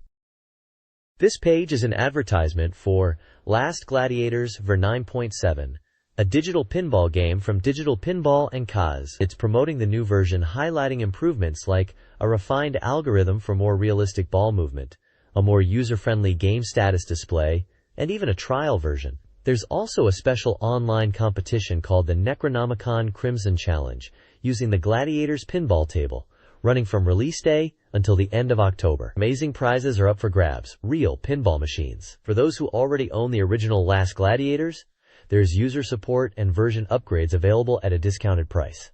The page includes screenshots of the pinball table in action so you can get a feel for the game. This page showcases 4 different digital pinball tables, starting with Gladiators, which is set in the Roman Empire and features an arena where skillful shots trigger multi-ball and other gameplay gimmicks. Then there is Save Princess, a medieval-themed table where a knight must rescue a princess kidnapped by a magician in a 16th century Western kingdom. Next up is Dragon Showdown, a samurai-themed table set in 17th century Japan, where losing a ball is marked with harakiri. Finally, Warlock presents a unique theme with a warlock who exists across time and space. The gameplay centers around clocks and the concept of Last Judgment. Each table seems to offer a distinct theme and story to enhance the pinball experience. The next page introduces Roommate Ryoko in Summer Vacation, a game slated for release on September 25th. Apparently, it's 99% complete and promises to be a real-time communication software for one player. The page highlights different daily scenarios you can experience with Ryoko during your summer vacation, calling it a slightly more glamorous view of your girlfriend in your home. It shows example episodes throughout the day. In the morning scenario, you'll find Ryoko just waking up, rubbing her sleepy eyes. The afternoon scenario features Ryoko serving tea and cake, suggesting a relaxing afternoon together. The evening scenario teases a happening at night, hinting at unexpected events. There's also a section called System Check, which seems to emphasize the game's design to ensure you don't miss important events for a smooth and reassuring gameplay experience. Another section, Evening, describes a scenario where Ryoko returns home after being out with friends. Overall, the page promotes the game as a way to enjoy a summer vacation with Ryoko, emphasizing the closeness and daily interactions you'll have with her. This page talks about some new features in Roommate Ryoko in Summer Vacation. First up, it introduces outdoor events, which is a cool addition because previous games were all indoors. Now you can visit places like parks, botanical gardens, and even zoos with Ryoko, and it sounds like these outings might even feel like dates. Next, there's a mini-game section focusing on tennis. Apparently, Ryoko is good at tennis, and you can challenge her in a mini-game. It's described as a simple game with one button and direction controls. It's a 5-set match where the first to win 3 sets is the winner. They say it's easy to play, and the outcome doesn't affect the main game's story, so you can relax and enjoy it. Finally, there's a section on a memory album. Apparently, Ryoko has kept an album of photos from her childhood up to now, and she's going to show it to you. It includes pictures from her younger days and recent photos with friends, like one with her friend Ri-chan from a pool outing. It sounds like you'll get to see some personal and maybe even surprising photos of Ryoko. Hop Step Idol is an idol-raising simulation game where players become producers. The goal is to guide a young male idol through various jobs, including events, commercials, photo shoots, and dramas, to achieve stardom. The game mirrors the entertainment world, offering diverse work opportunities, from serious acting to comedic roles, tailored to each idol's personality. Key jobs include creating photo books, a measure of an idol's popularity, and landing lucrative commercials, a path to widespread recognition and sponsor acquisition. The game features several male characters, like Kohei Tamura and Tsuyoshi Sawaguchi. Hop Step Idol also includes minigames, potentially related to commercial work. Developed by Media Entertainment, the game is about 70% complete and is scheduled for release this autumn for 6,800 yen. It is an idol training simulation game for one player of all ages. A demo will be available at the Tokyo Game Show 97.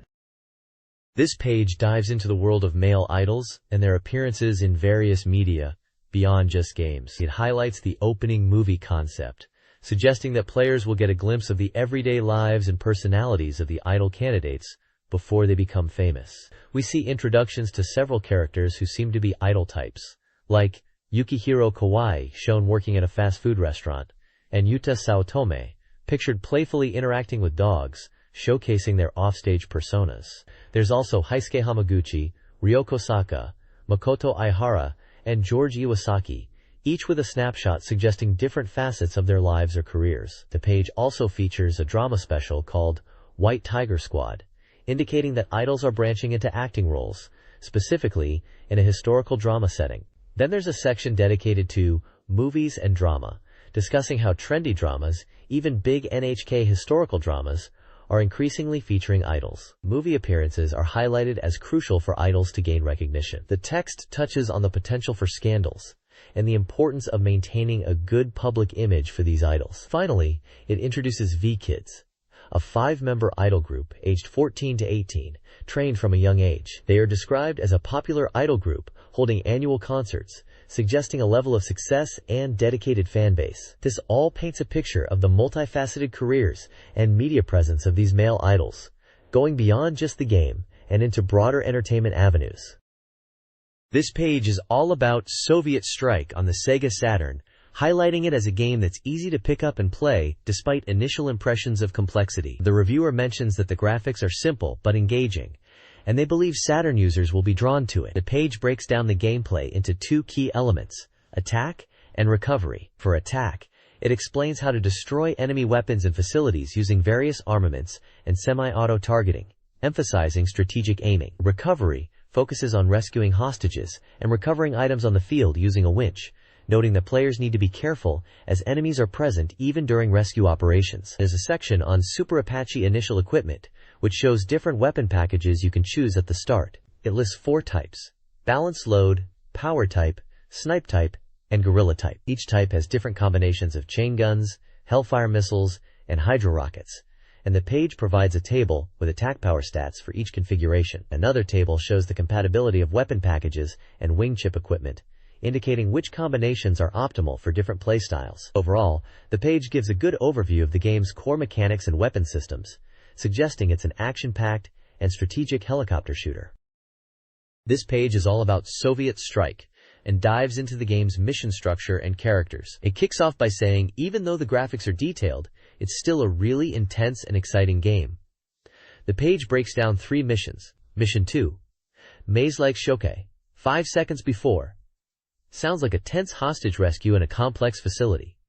It mentions Nick being in danger and the urgency of the mission. Mission 4, Nick, Determination of Fierce Charge, seems to involve rescuing Nick directly using the Super Apache helicopter, landing in a zone with heavily armored vehicles.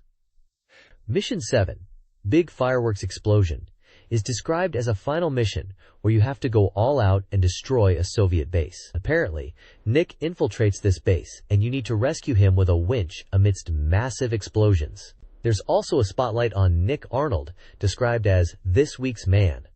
He's the leader of the strike team and a skilled helicopter pilot, always cool under pressure. The article even suggests checking out his full profile within the game's movie sections. The page ends with a very dramatic statement, basically calling Nick a true hero and a man among men. It really highlights the action and story-driven aspects of Soviet Strike. This page introduces I Miss You, a new music entertainment title from Compile for the SEGA Saturn. It's advertised as music you can play with and twice as fun in one package. The game is presented as a new music entertainment experience and is based on the popular Puyo Puyo CM song featuring Tanaka Katsumi and his magical friends. The page highlights 2 main game modes. First is Oto Oase game, or sound matching game, where you click on musical notes in a mixing room to start. It seems to be a memory game, where you find matching pairs of sounds within a time limit, with shuffling elements and competitive play. The goal is to clear stages. The second mode is karaoke and music, which includes karaoke functionality.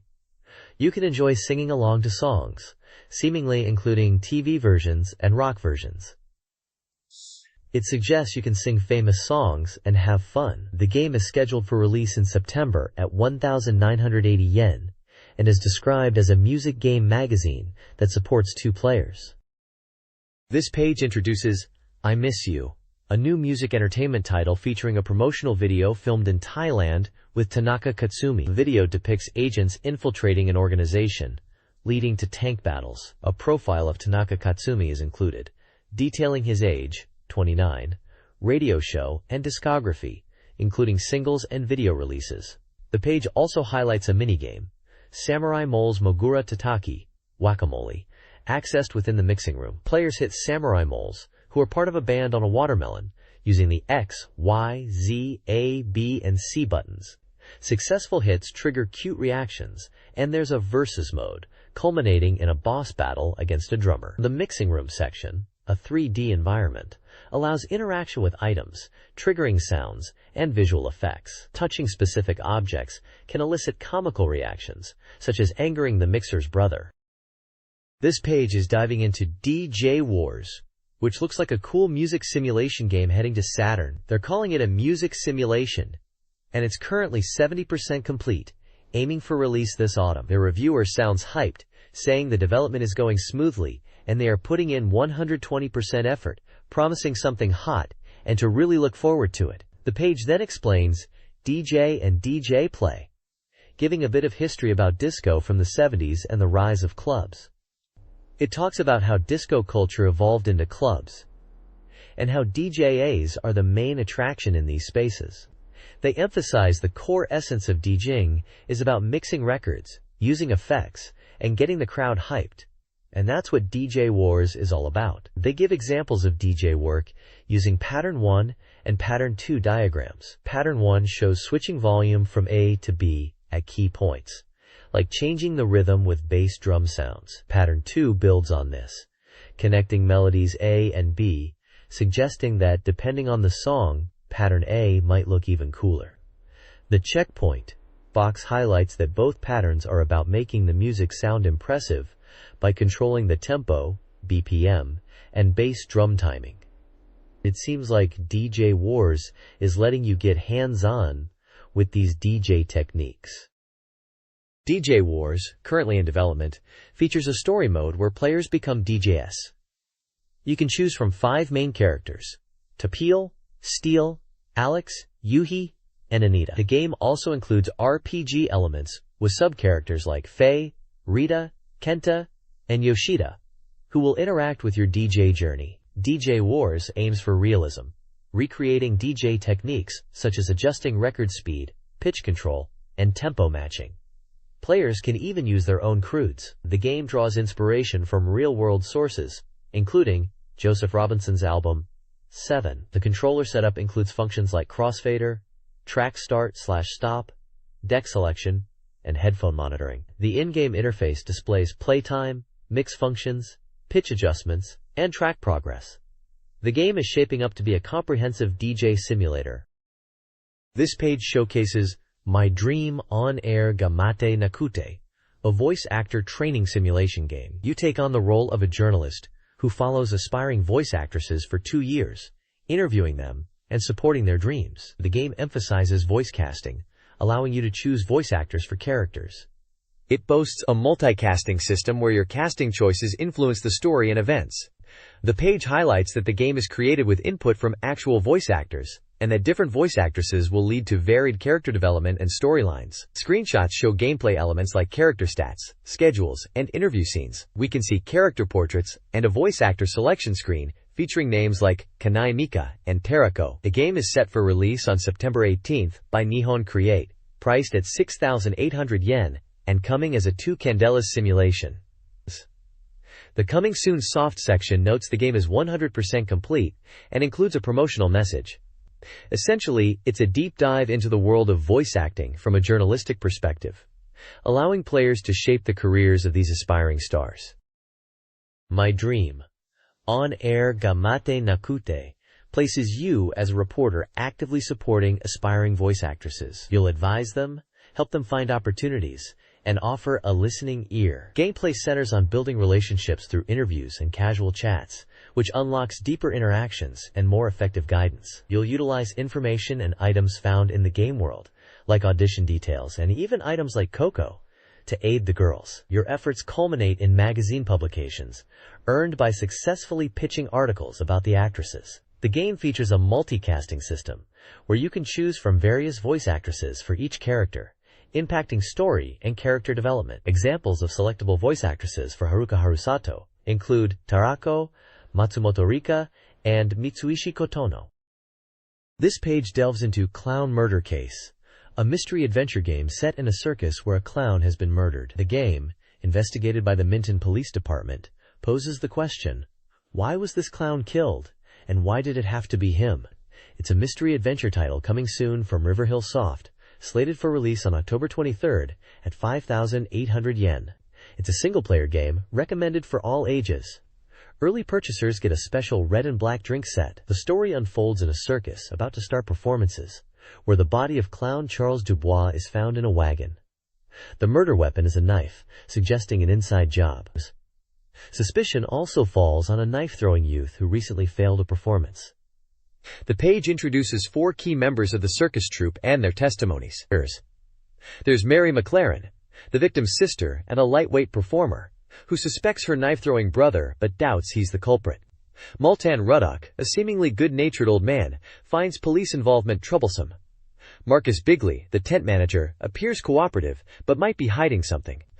Finally, Howard Philby, the short-tempered knife-thrower, denies involvement but is unhelpful. The screenshots suggest a point-and-click adventure-style interface, with options to see, talk, hear, show, use, and move when interacting with characters and the environment. The 100% completion mark indicates the game is near release and generating anticipation for players to solve this circus mystery. This page continues to detail Clown Murder Case, highlighting key gameplay mechanics.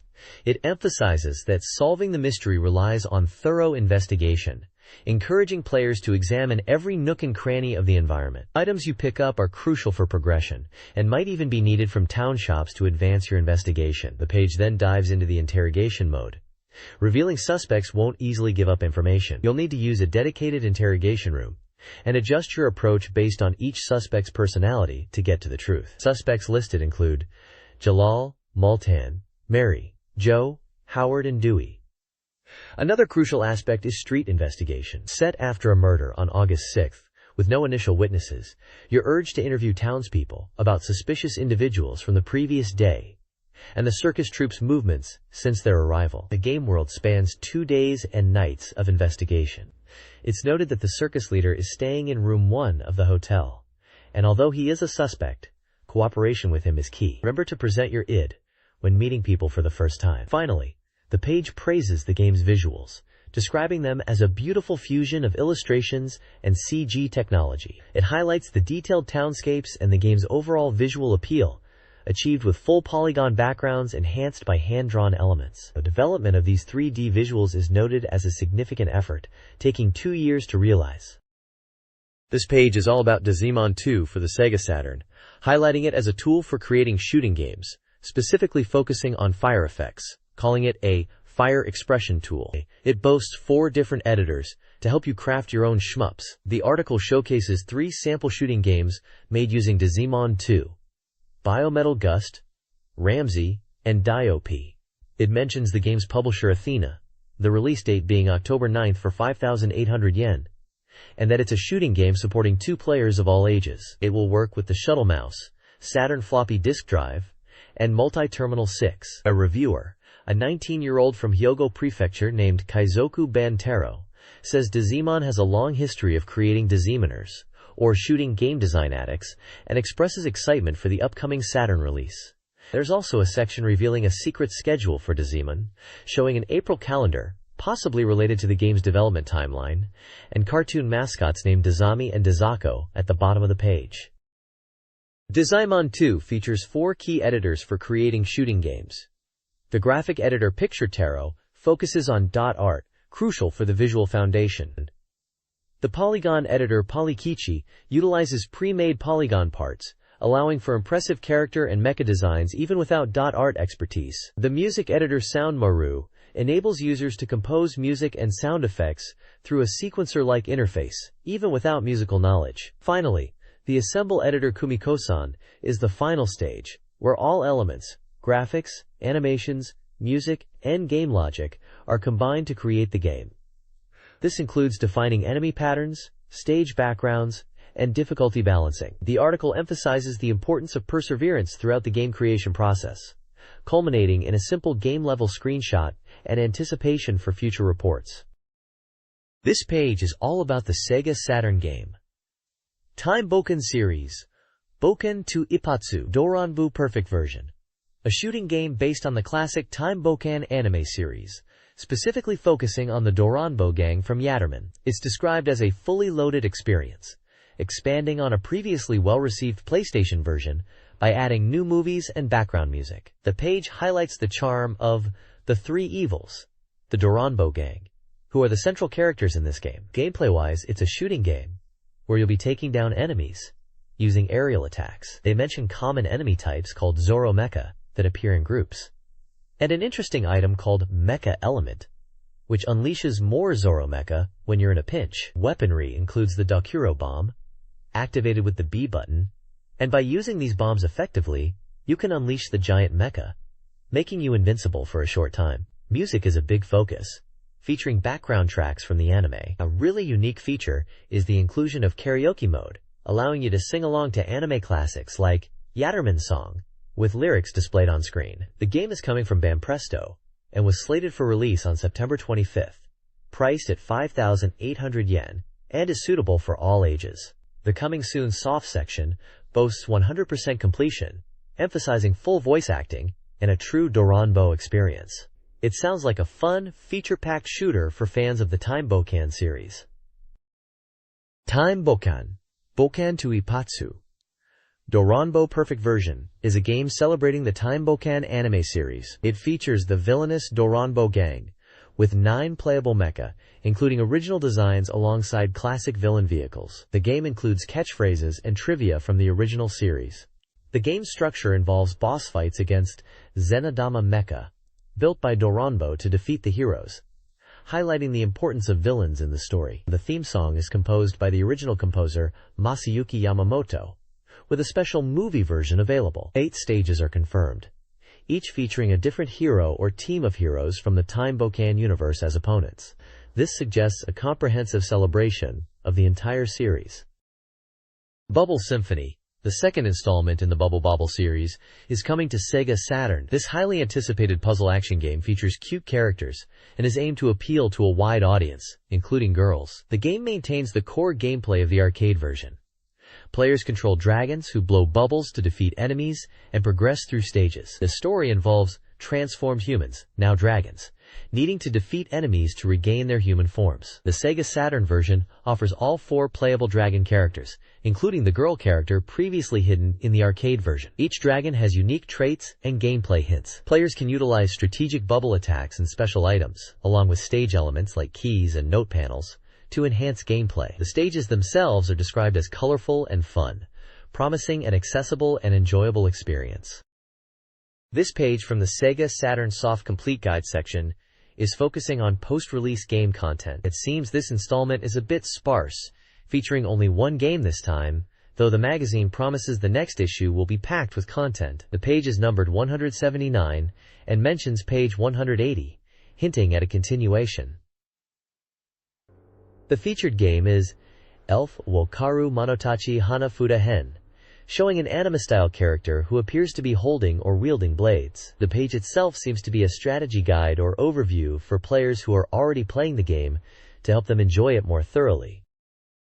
This page delves into the Elf wo Karu Monotachi Hanafuda Hen game, positioning it as a serious Hanafuda card game adaptation of the popular anime and OVA series. The reviewer highlights that even if you're unfamiliar with Hanafuda, this game is a great opportunity to try this traditional Japanese card game. The page breaks down the basic Hanafuda gameplay within the game, explaining key terms like Handan, half deal, Ainori, riding along, Gashao, agreement, Karen, flowering, and Donburi, all-in.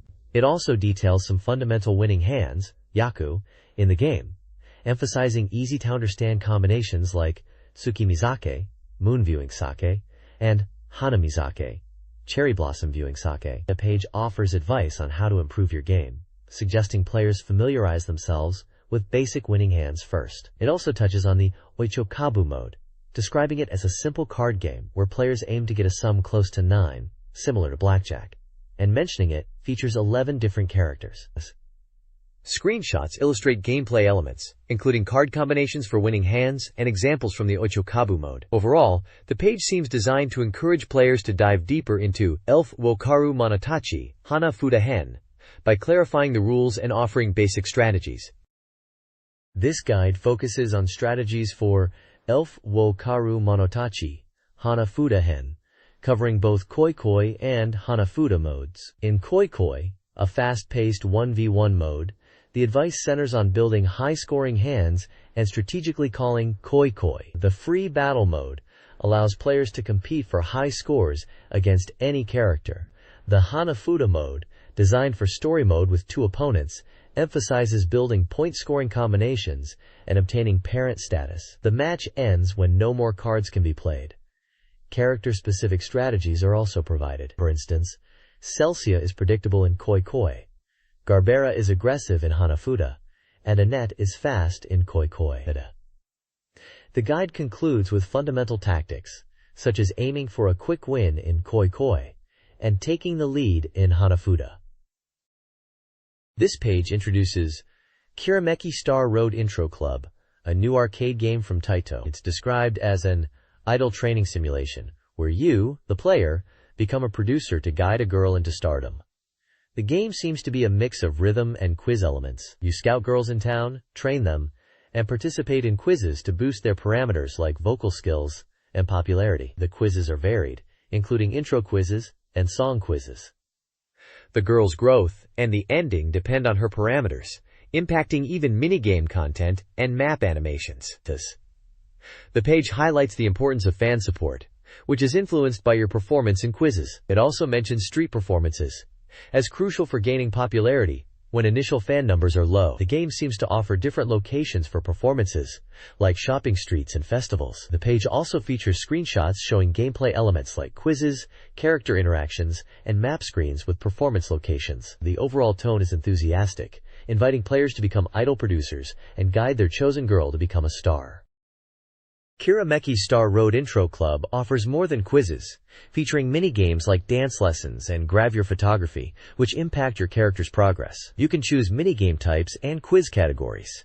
The game begins with scouting one of 3 girls, Anju, Reika, or Misako. A photography quiz mini-game challenges you to take photos matching on-screen storyboards. Raising's new shooting game, Batrider, emphasizes team-based play with diverse ships and aims to revolutionize the genre. The game's core focus involves guiding your scouted girl toward success in diverse entertainment careers, giving players substantial freedom in achieving their goals. This page is all about strategies for the hidden course in Top Skater, brought to you by SEGA AM3 Research. The article title is Great Strategy, and it emphasizes that the course lines are limitless, but key strategic points revolve around performing 3 continuous jumps and utilizing slides. 2 distinct play lines are introduced, named the Sujino line and the Kataoka line. The page provides a course map that visually represents these lines, marked with points A through E for each. It also poses the question, what are the tips to get high scores, and gives some advice. They've included a secret event ranking table, but we will skip that. The article then breaks down each line in more detail. The Sujino line section is titled, 3 continuous jump stands as the core, suggesting its focus. The Kataoka line is presented as aiming to impress with the title, Gallery is going crazy. Throughout the article, screenshots illustrate each step of these recommended lines, giving visual guidance on how to execute these strategies in Top Skater. This page features a roundtable discussion titled, Why? The second mysterious Meat Grill roundtable is opened.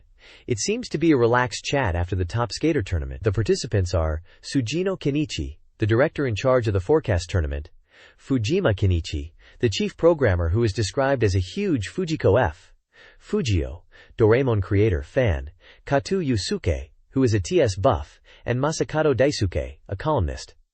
They discussed the recent qualifying rounds, mentioning high scores around 900,000 and the average top qualifying score being 400,000 points. They praise the accessibility of Top Skater for newcomers while still offering depth for experienced players, appreciating the game creator's intention. A conversation takes an interesting turn when they compare Top Skater to Doraemon. They explain that the game, much like Doraemon's gadgets fulfilling Nobita's wishes, allows players to achieve cool skateboarding tricks they might only dream of. Fujima's deep love for Doraemon is evident, as they even mention crying while reading the manga. Essentially, they see Top Skater as a wish-fulfilling experience, similar to the magic of Doraemon, letting players feel like they can pull off amazing skateboarding feats. There's also a small box explaining what is Doraemon, for those unfamiliar, describing it as a popular manga about Doraemon, helping Nobita with gadgets, highlighting its massive popularity in Japan and globally, along with images of Doraemon manga covers. In an interview on designing movement for The Lost World, Jurassic Park, SEGA motion designer Shimizu Kenji discusses the challenges of animating dinosaurs. He emphasized the importance of realistic motion design, especially for an action-oriented game. Shimizu and his team referenced real animal videos and even acted out dinosaur movements to achieve authenticity. The core challenge was realistically portraying muscle movement and weight, especially for large dinosaurs. They aimed for a balance between realism and visual appeal, adapting the motion style to the game's genre. While human movements were easier, dinosaurs required careful consideration of subtle nuances to feel natural. The game, a two-player gun-shooting game on Model 3 hardware, aimed for a thrilling experience with grounded dinosaur behavior, inspired by the original Jurassic Park film. SEGA AM3's Shimizu and Nomura discussed motion design for The Lost World, Jurassic Park. They evolved, relying more on intuition for visual appeal. Shimizu visualized motions beforehand, drawing on past experience. Animating complex dinosaur movements, like the Mamenchosaurus's 8-jointed neck, presented a significant challenge, especially with 5-sided polygons. They prioritized hand input animation over motion capture for greater control. Despite the demanding workload, the team aimed for realistic movement, without relying on motion capture. Shimizu was pleased with the raptor animations and new gameplay elements, finding the game engaging despite not being a hardcore gamer himself. Nomura found the detailed checks time-consuming, reflecting the intensive process. This page is all about Virtualon, and it's part of a series called Uncover the Secrets of Mr. Kawara's Secret Base. It seems to be following a story where Member 3 and 5 members are invited for dinner by Mr. Kawara, but they get trapped and have to play Virtualon. The first section at 8 p.m. is titled Surprising Encounter, and describes them exploring a tower, specifically level 6028, which turns out to be a mine shaft. They meet department head Koguchi, who is working there, and surprisingly reveals he created Super Virtua Monaco GP. Then at 8:27 p.m., arrival at the Coliseum. They reach a maze-like Coliseum, described as a mini 4WD experiment room and manga library. They encounter Mr. Kawara, who challenges them to a Virtuon DX battle. He boasts about betting odds in various countries and throws out lines like 300 million yen and $1 million. Finally, at 8:30 p.m., Virtualon DX battle start. The battle begins on giant 2-stick controllers. There's lots of excited game sounds and commentary mentioned, like, Rory! Get ready, lady! It seems pretty intense, as the sticks are so big, it's hard to hit the buttons. And the Member 3 team are quickly defeated in round 1 by Mr. Kawara and Watari, who are using the big sticks to play Virtuon DX. At the bottom, there's a Member 3 recruitment section, inviting readers to join. The 3 group aims to revolutionize the arcade industry, fighting discrimination, corporate control, and consumerism, with their slogan, Games for All People. In a Virtualon game, they face a collapsing tower, escaping to safety and then celebrating on a pleasure boat. Facing financial constraints, the group is replacing membership stickers with t-shirts and adjusting their member recruitment strategy due to a lack of applications. They are also expecting intel on Mr. Kawara.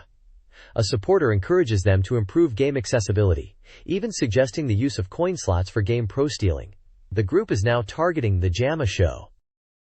This page is the AM2 Research Official Corner, Volume 67, from Express Weekly, focusing on Virtua Striker 2. It's part of the official Dojo series, this being the 2nd volume, and celebrates the opening of the World Cup's 2nd qualifying round. The page features a segment called Bin-chan's Goal, All Members Assemble, likely a recurring feature. The article analyzes team strengths and formations, particularly the 442 formation, which is highlighted and described as balanced and suitable for counterattacks and defense.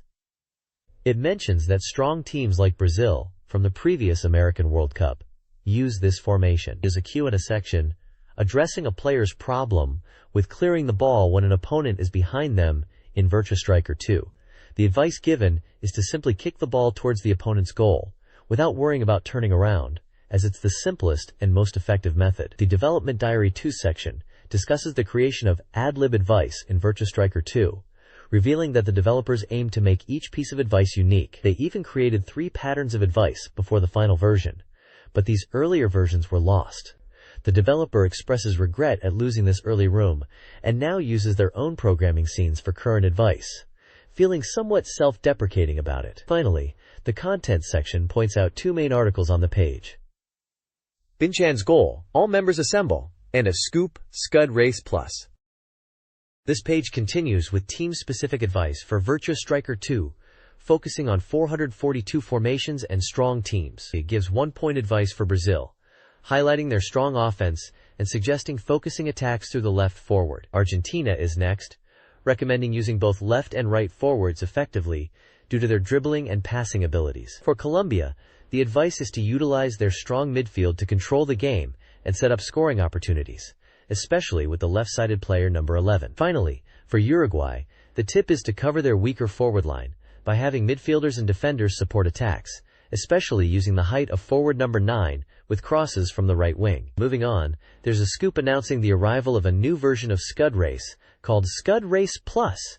It mentions that it's being installed in arcades and is a new version. They're promising more details and news in next week's magazine. Lastly, the page talks about the evolution of Scud Race, stating it debuted in arcades in 1996 using the Model 3 board and was a huge hit. They mention a network battle version is coming in 97 and asks about the meaning of the promotion movie, hinting at more exciting news to come next week.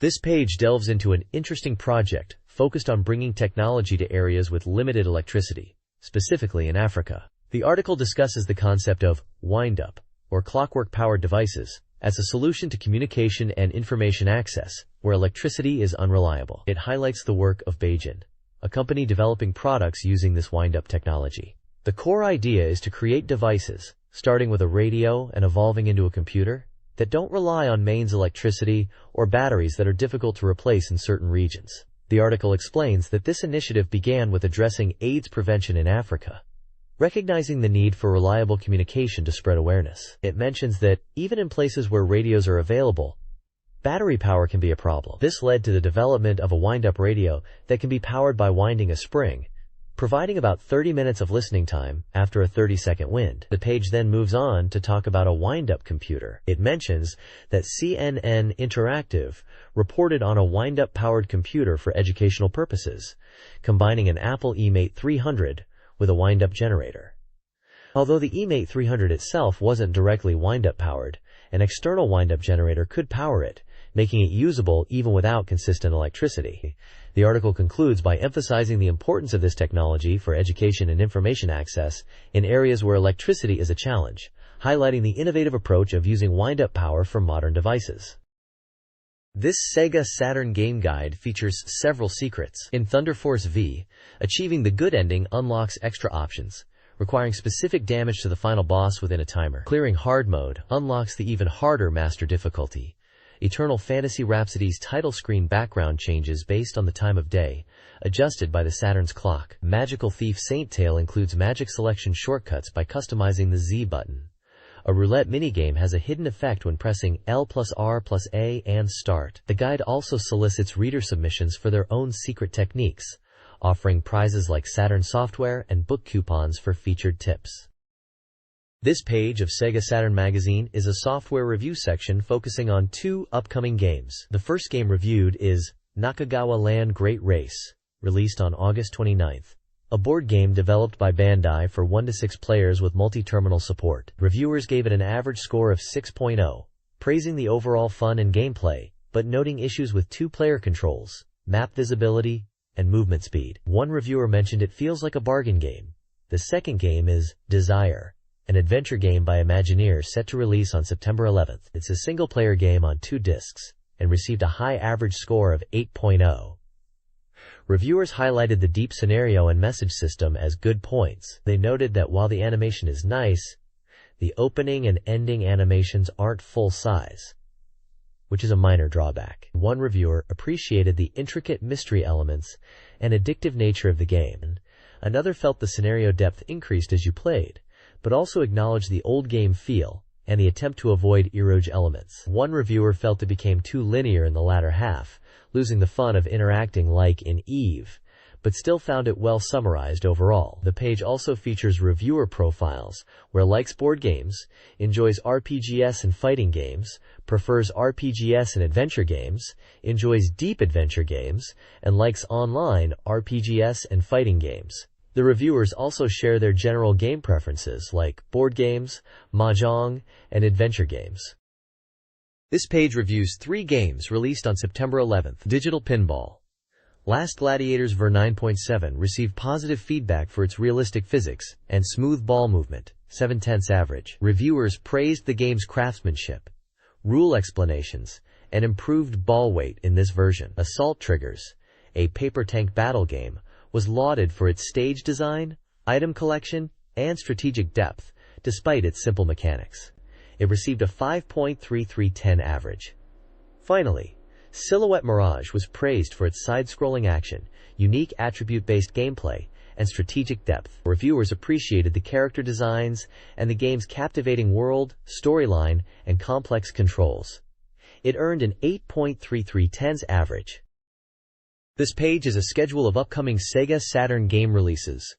It covers games planned for October, November, and even hints at some for December. October seems packed with titles across various genres. There's Ninja Jajamaru-kun, Oni Kirin Nin Pocho Less Than Gold Greater Than, a likely action title, Tactics Formula, and Dead or Alive, the fighting game. Tactical Fighter and Beautiful Girl Mystery Case are also listed, indicating a diverse range of games coming soon. There's a puzzle game called Lost World Z, and titles like Kamen Rider Strategy and Legend of the Galactic Heroes Plus, suggesting strategy and simulation games are on the way. We also see Falling Game Designers, Minton Police Detective Case, Sega Ages Columns, and Coldset, listed for the end of October. November and December seem to have fewer confirmed dates, but Team Operation Simulation and Sakura Wars Steam Radio Show are mentioned for November. The page lists genres like action, RPG, adventure, simulation, shooting,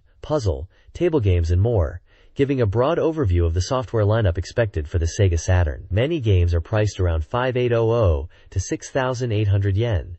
It looks like a promising release schedule for Saturn fans. This page continues the schedule of upcoming games, now looking ahead to releases from autumn 1997 all the way through to summer 1998. For this autumn, we can expect titles like Guilty Gear, alongside sound creation tools, music-based titles, and games called Mazai Destruction and Hop Step Idoru. Moving into winter 97, there's a large variety with RPGs like Grandia, adventure games such as Uno, simulation and titles like Wizard's Harmony 2 and Kyukyoku Tiger 2 Plus. Many of these winter titles seem to also be slated for release at the very end of 1997.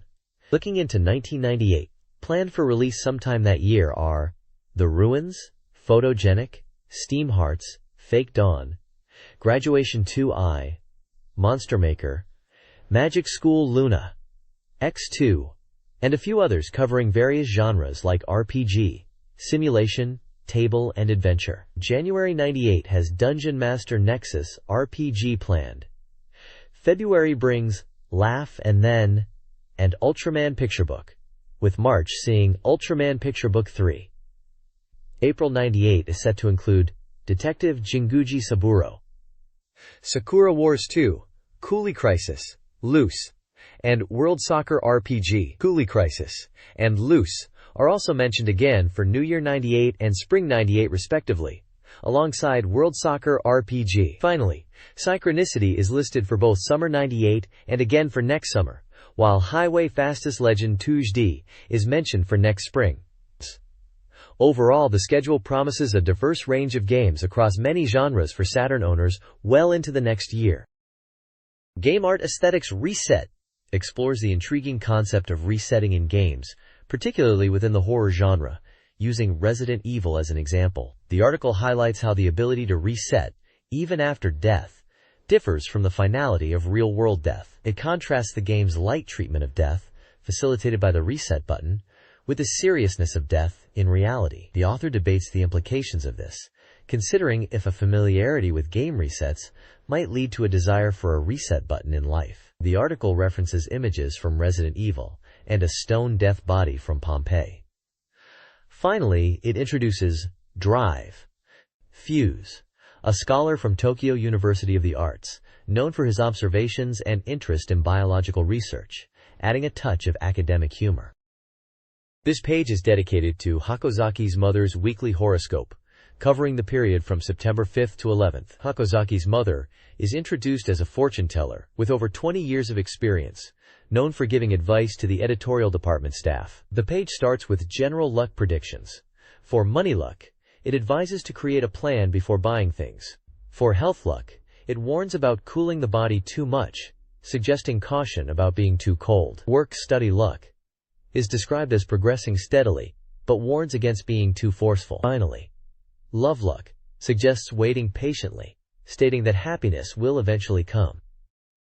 The rest of the page is broken down by zodiac signs for both boys and girls. Each zodiac section provides specific advice and fortune details for that sign during the week. For example, Aries, Taurus, Gemini, Cancer, Leo, Virgo, Libra, Scorpio, Sagittarius, Capricorn, Aquarius, and Pisces. The advice is varied, covering topics like communication, career, relationships, and personal well-being, tailored to each sign and gender. The page uses simple illustrations for each zodiac sign and gender. In the top right corner, there's a small image from what looks like a dating sim or visual novel game, possibly just for decorative purposes related to the fortune-telling theme and lucky person of the week.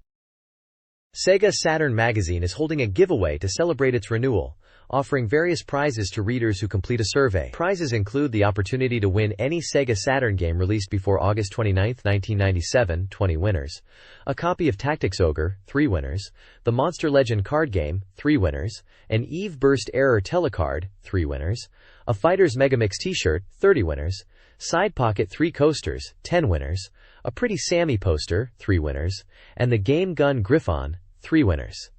The giveaway aims to provide a variety of items catering to different interests within the SEGA Saturn gaming community. This SEGA Saturn Magazine giveaway features several prizes. 4 winners will receive the Game of Life board game, DX and Kansai editions. 3 winners each will get Johnny Bazooka and Magical Drop t-shirts. Other prizes include signed illustration cards for Twinkle Star sprites, 3 winners, a Marvel Superheroes poster, 5 winners, and an Haunted Casino illustration collection, 5 winners. Finally, Kurobushi Brothers Theater Volume 1, Mahjong Edition software will be given to 3 winners. Additionally, one lucky person will win an FM/V DeskPower S 2165% monitor, which includes a Pentium 166 MHz processor, 2.1 GB hard drive, 15-inch display, CD-ROM, speakers, and a fax modem. To enter the monitor contest, send 2 application tickets from the magazine's September issues with your details by October 3rd. The monitor winner will be announced in Volume 37. This page is showcasing an amazing all-applicant service for original telephone cards. Yes, you heard right. Everyone who applies will get a card.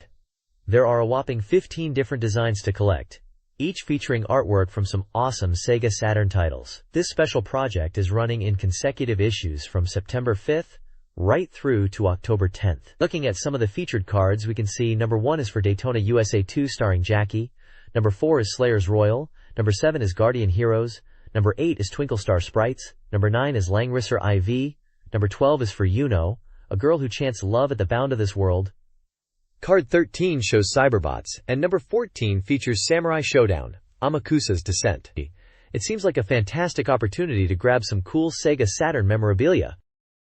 This page highlights various SEGA Saturn games and magazine content. Featured games include Sonic, Grandia, Dreams, Rainbow-Colored Town Miracle, King of Fighters, Roommates, Vacation in Summer, Macross, Do You Remember Love? And the RPG classic, Lunar, Silver Star Story. The page also previews upcoming magazine content, including coverage of the Tokyo Game Show and AM Show. It lists the magazine staff, August prize winners, and announces the September 26th issue release on September 12th. Contact information is provided. Finally, it promotes the SEGA Saturn telephone card promotion, including an application ticket with a September 19th deadline. Readers are reminded to collect application tickets to obtain the exclusive cards. This page is an exciting advertisement, hyping up a nationwide game event related to multi-attribute shooting games on September 11th, connected to the Tokyo Game Show 97 Autumn. It looks like a big promotion for shooting games is coming. The text at the top, especially, might be hinting at a new game announcement called Especially, perhaps a shooting game, given the context. The page features a bunch of cartoonish characters with giant heads and tiny bodies, all wearing these quirky red and blue hats. Some of them are human kids, and some are drawn characters. There are speech bubbles with some fun lines too. One says, "In case of emergency, please use a reflector." Another, "Wow! I feel like I'm going to become a split personality." And another, "Okay, let's return the Earth to its original state." These lines are likely related to the game or event being advertised, giving a playful and slightly surreal vibe. Overall, this page is generating buzz for a big shooting game announcement or event happening across Japan on September 11th, likely to be showcased at the Tokyo Game Show 97 Autumn, and possibly related to a new game called Especially. It's definitely eye-catching and promises something interesting for SEGA Saturn shooting game fans. This page is all about the action game Silhouette Mirage. It's an advertisement announcing it as a new release and telling people to rush to the shops. The page is packed with these funny cartoonish characters with big heads and tiny bodies wearing two-tone red and blue hats. Some are kids and some are drawn. The speech bubbles give you a peek into the game world. One says, "Silhouette Tribe are unusually fast-handed." Another mentions, "Zofar is a half." And then there's, "Ed, what is it?" And, "Mirage Tribe are good at using machines." It sounds like there are different tribes and characters with unique traits in the game's story. Down at the bottom you see the Silhouette Mirage logo and the expected price of 5,800 yen. It also credits Treasure, and Especially, confirming they are the developers and publishers. It's definitely grabbing your attention and making you want to know more about this new action title from Treasure. This page is packed with glowing reviews for Real Sound, Cause No Regret. It seems like people are really loving this audio adventure game, praising its sound quality as unbelievably good and saying it really puts you in the scene. One reviewer mentions how they started playing late at night and the ending blended into the morning, which deeply moved them, even to the point of wanting to keep the game forever. Another person was so engrossed they played with their eyes closed at night and found themselves laughing out loud and talking to the game. Someone else said they were hooked from the start and were moved to tears. Another reviewer highlights the music, saying it was more amazing than anything else. Even the script and voice acting were great. They are really looking forward to more games like this that push boundaries. There are also comments about how immersive the game is, even without visuals, and how emotionally impactful the story is, making players feel both happy and sad. Overall, it's a page filled with enthusiastic praise for Real Sound, Cause No Regret, emphasizing its unique sound-based gameplay and powerful emotional storytelling. It sounds like a unique and memorable experience for SEGA Saturn owners,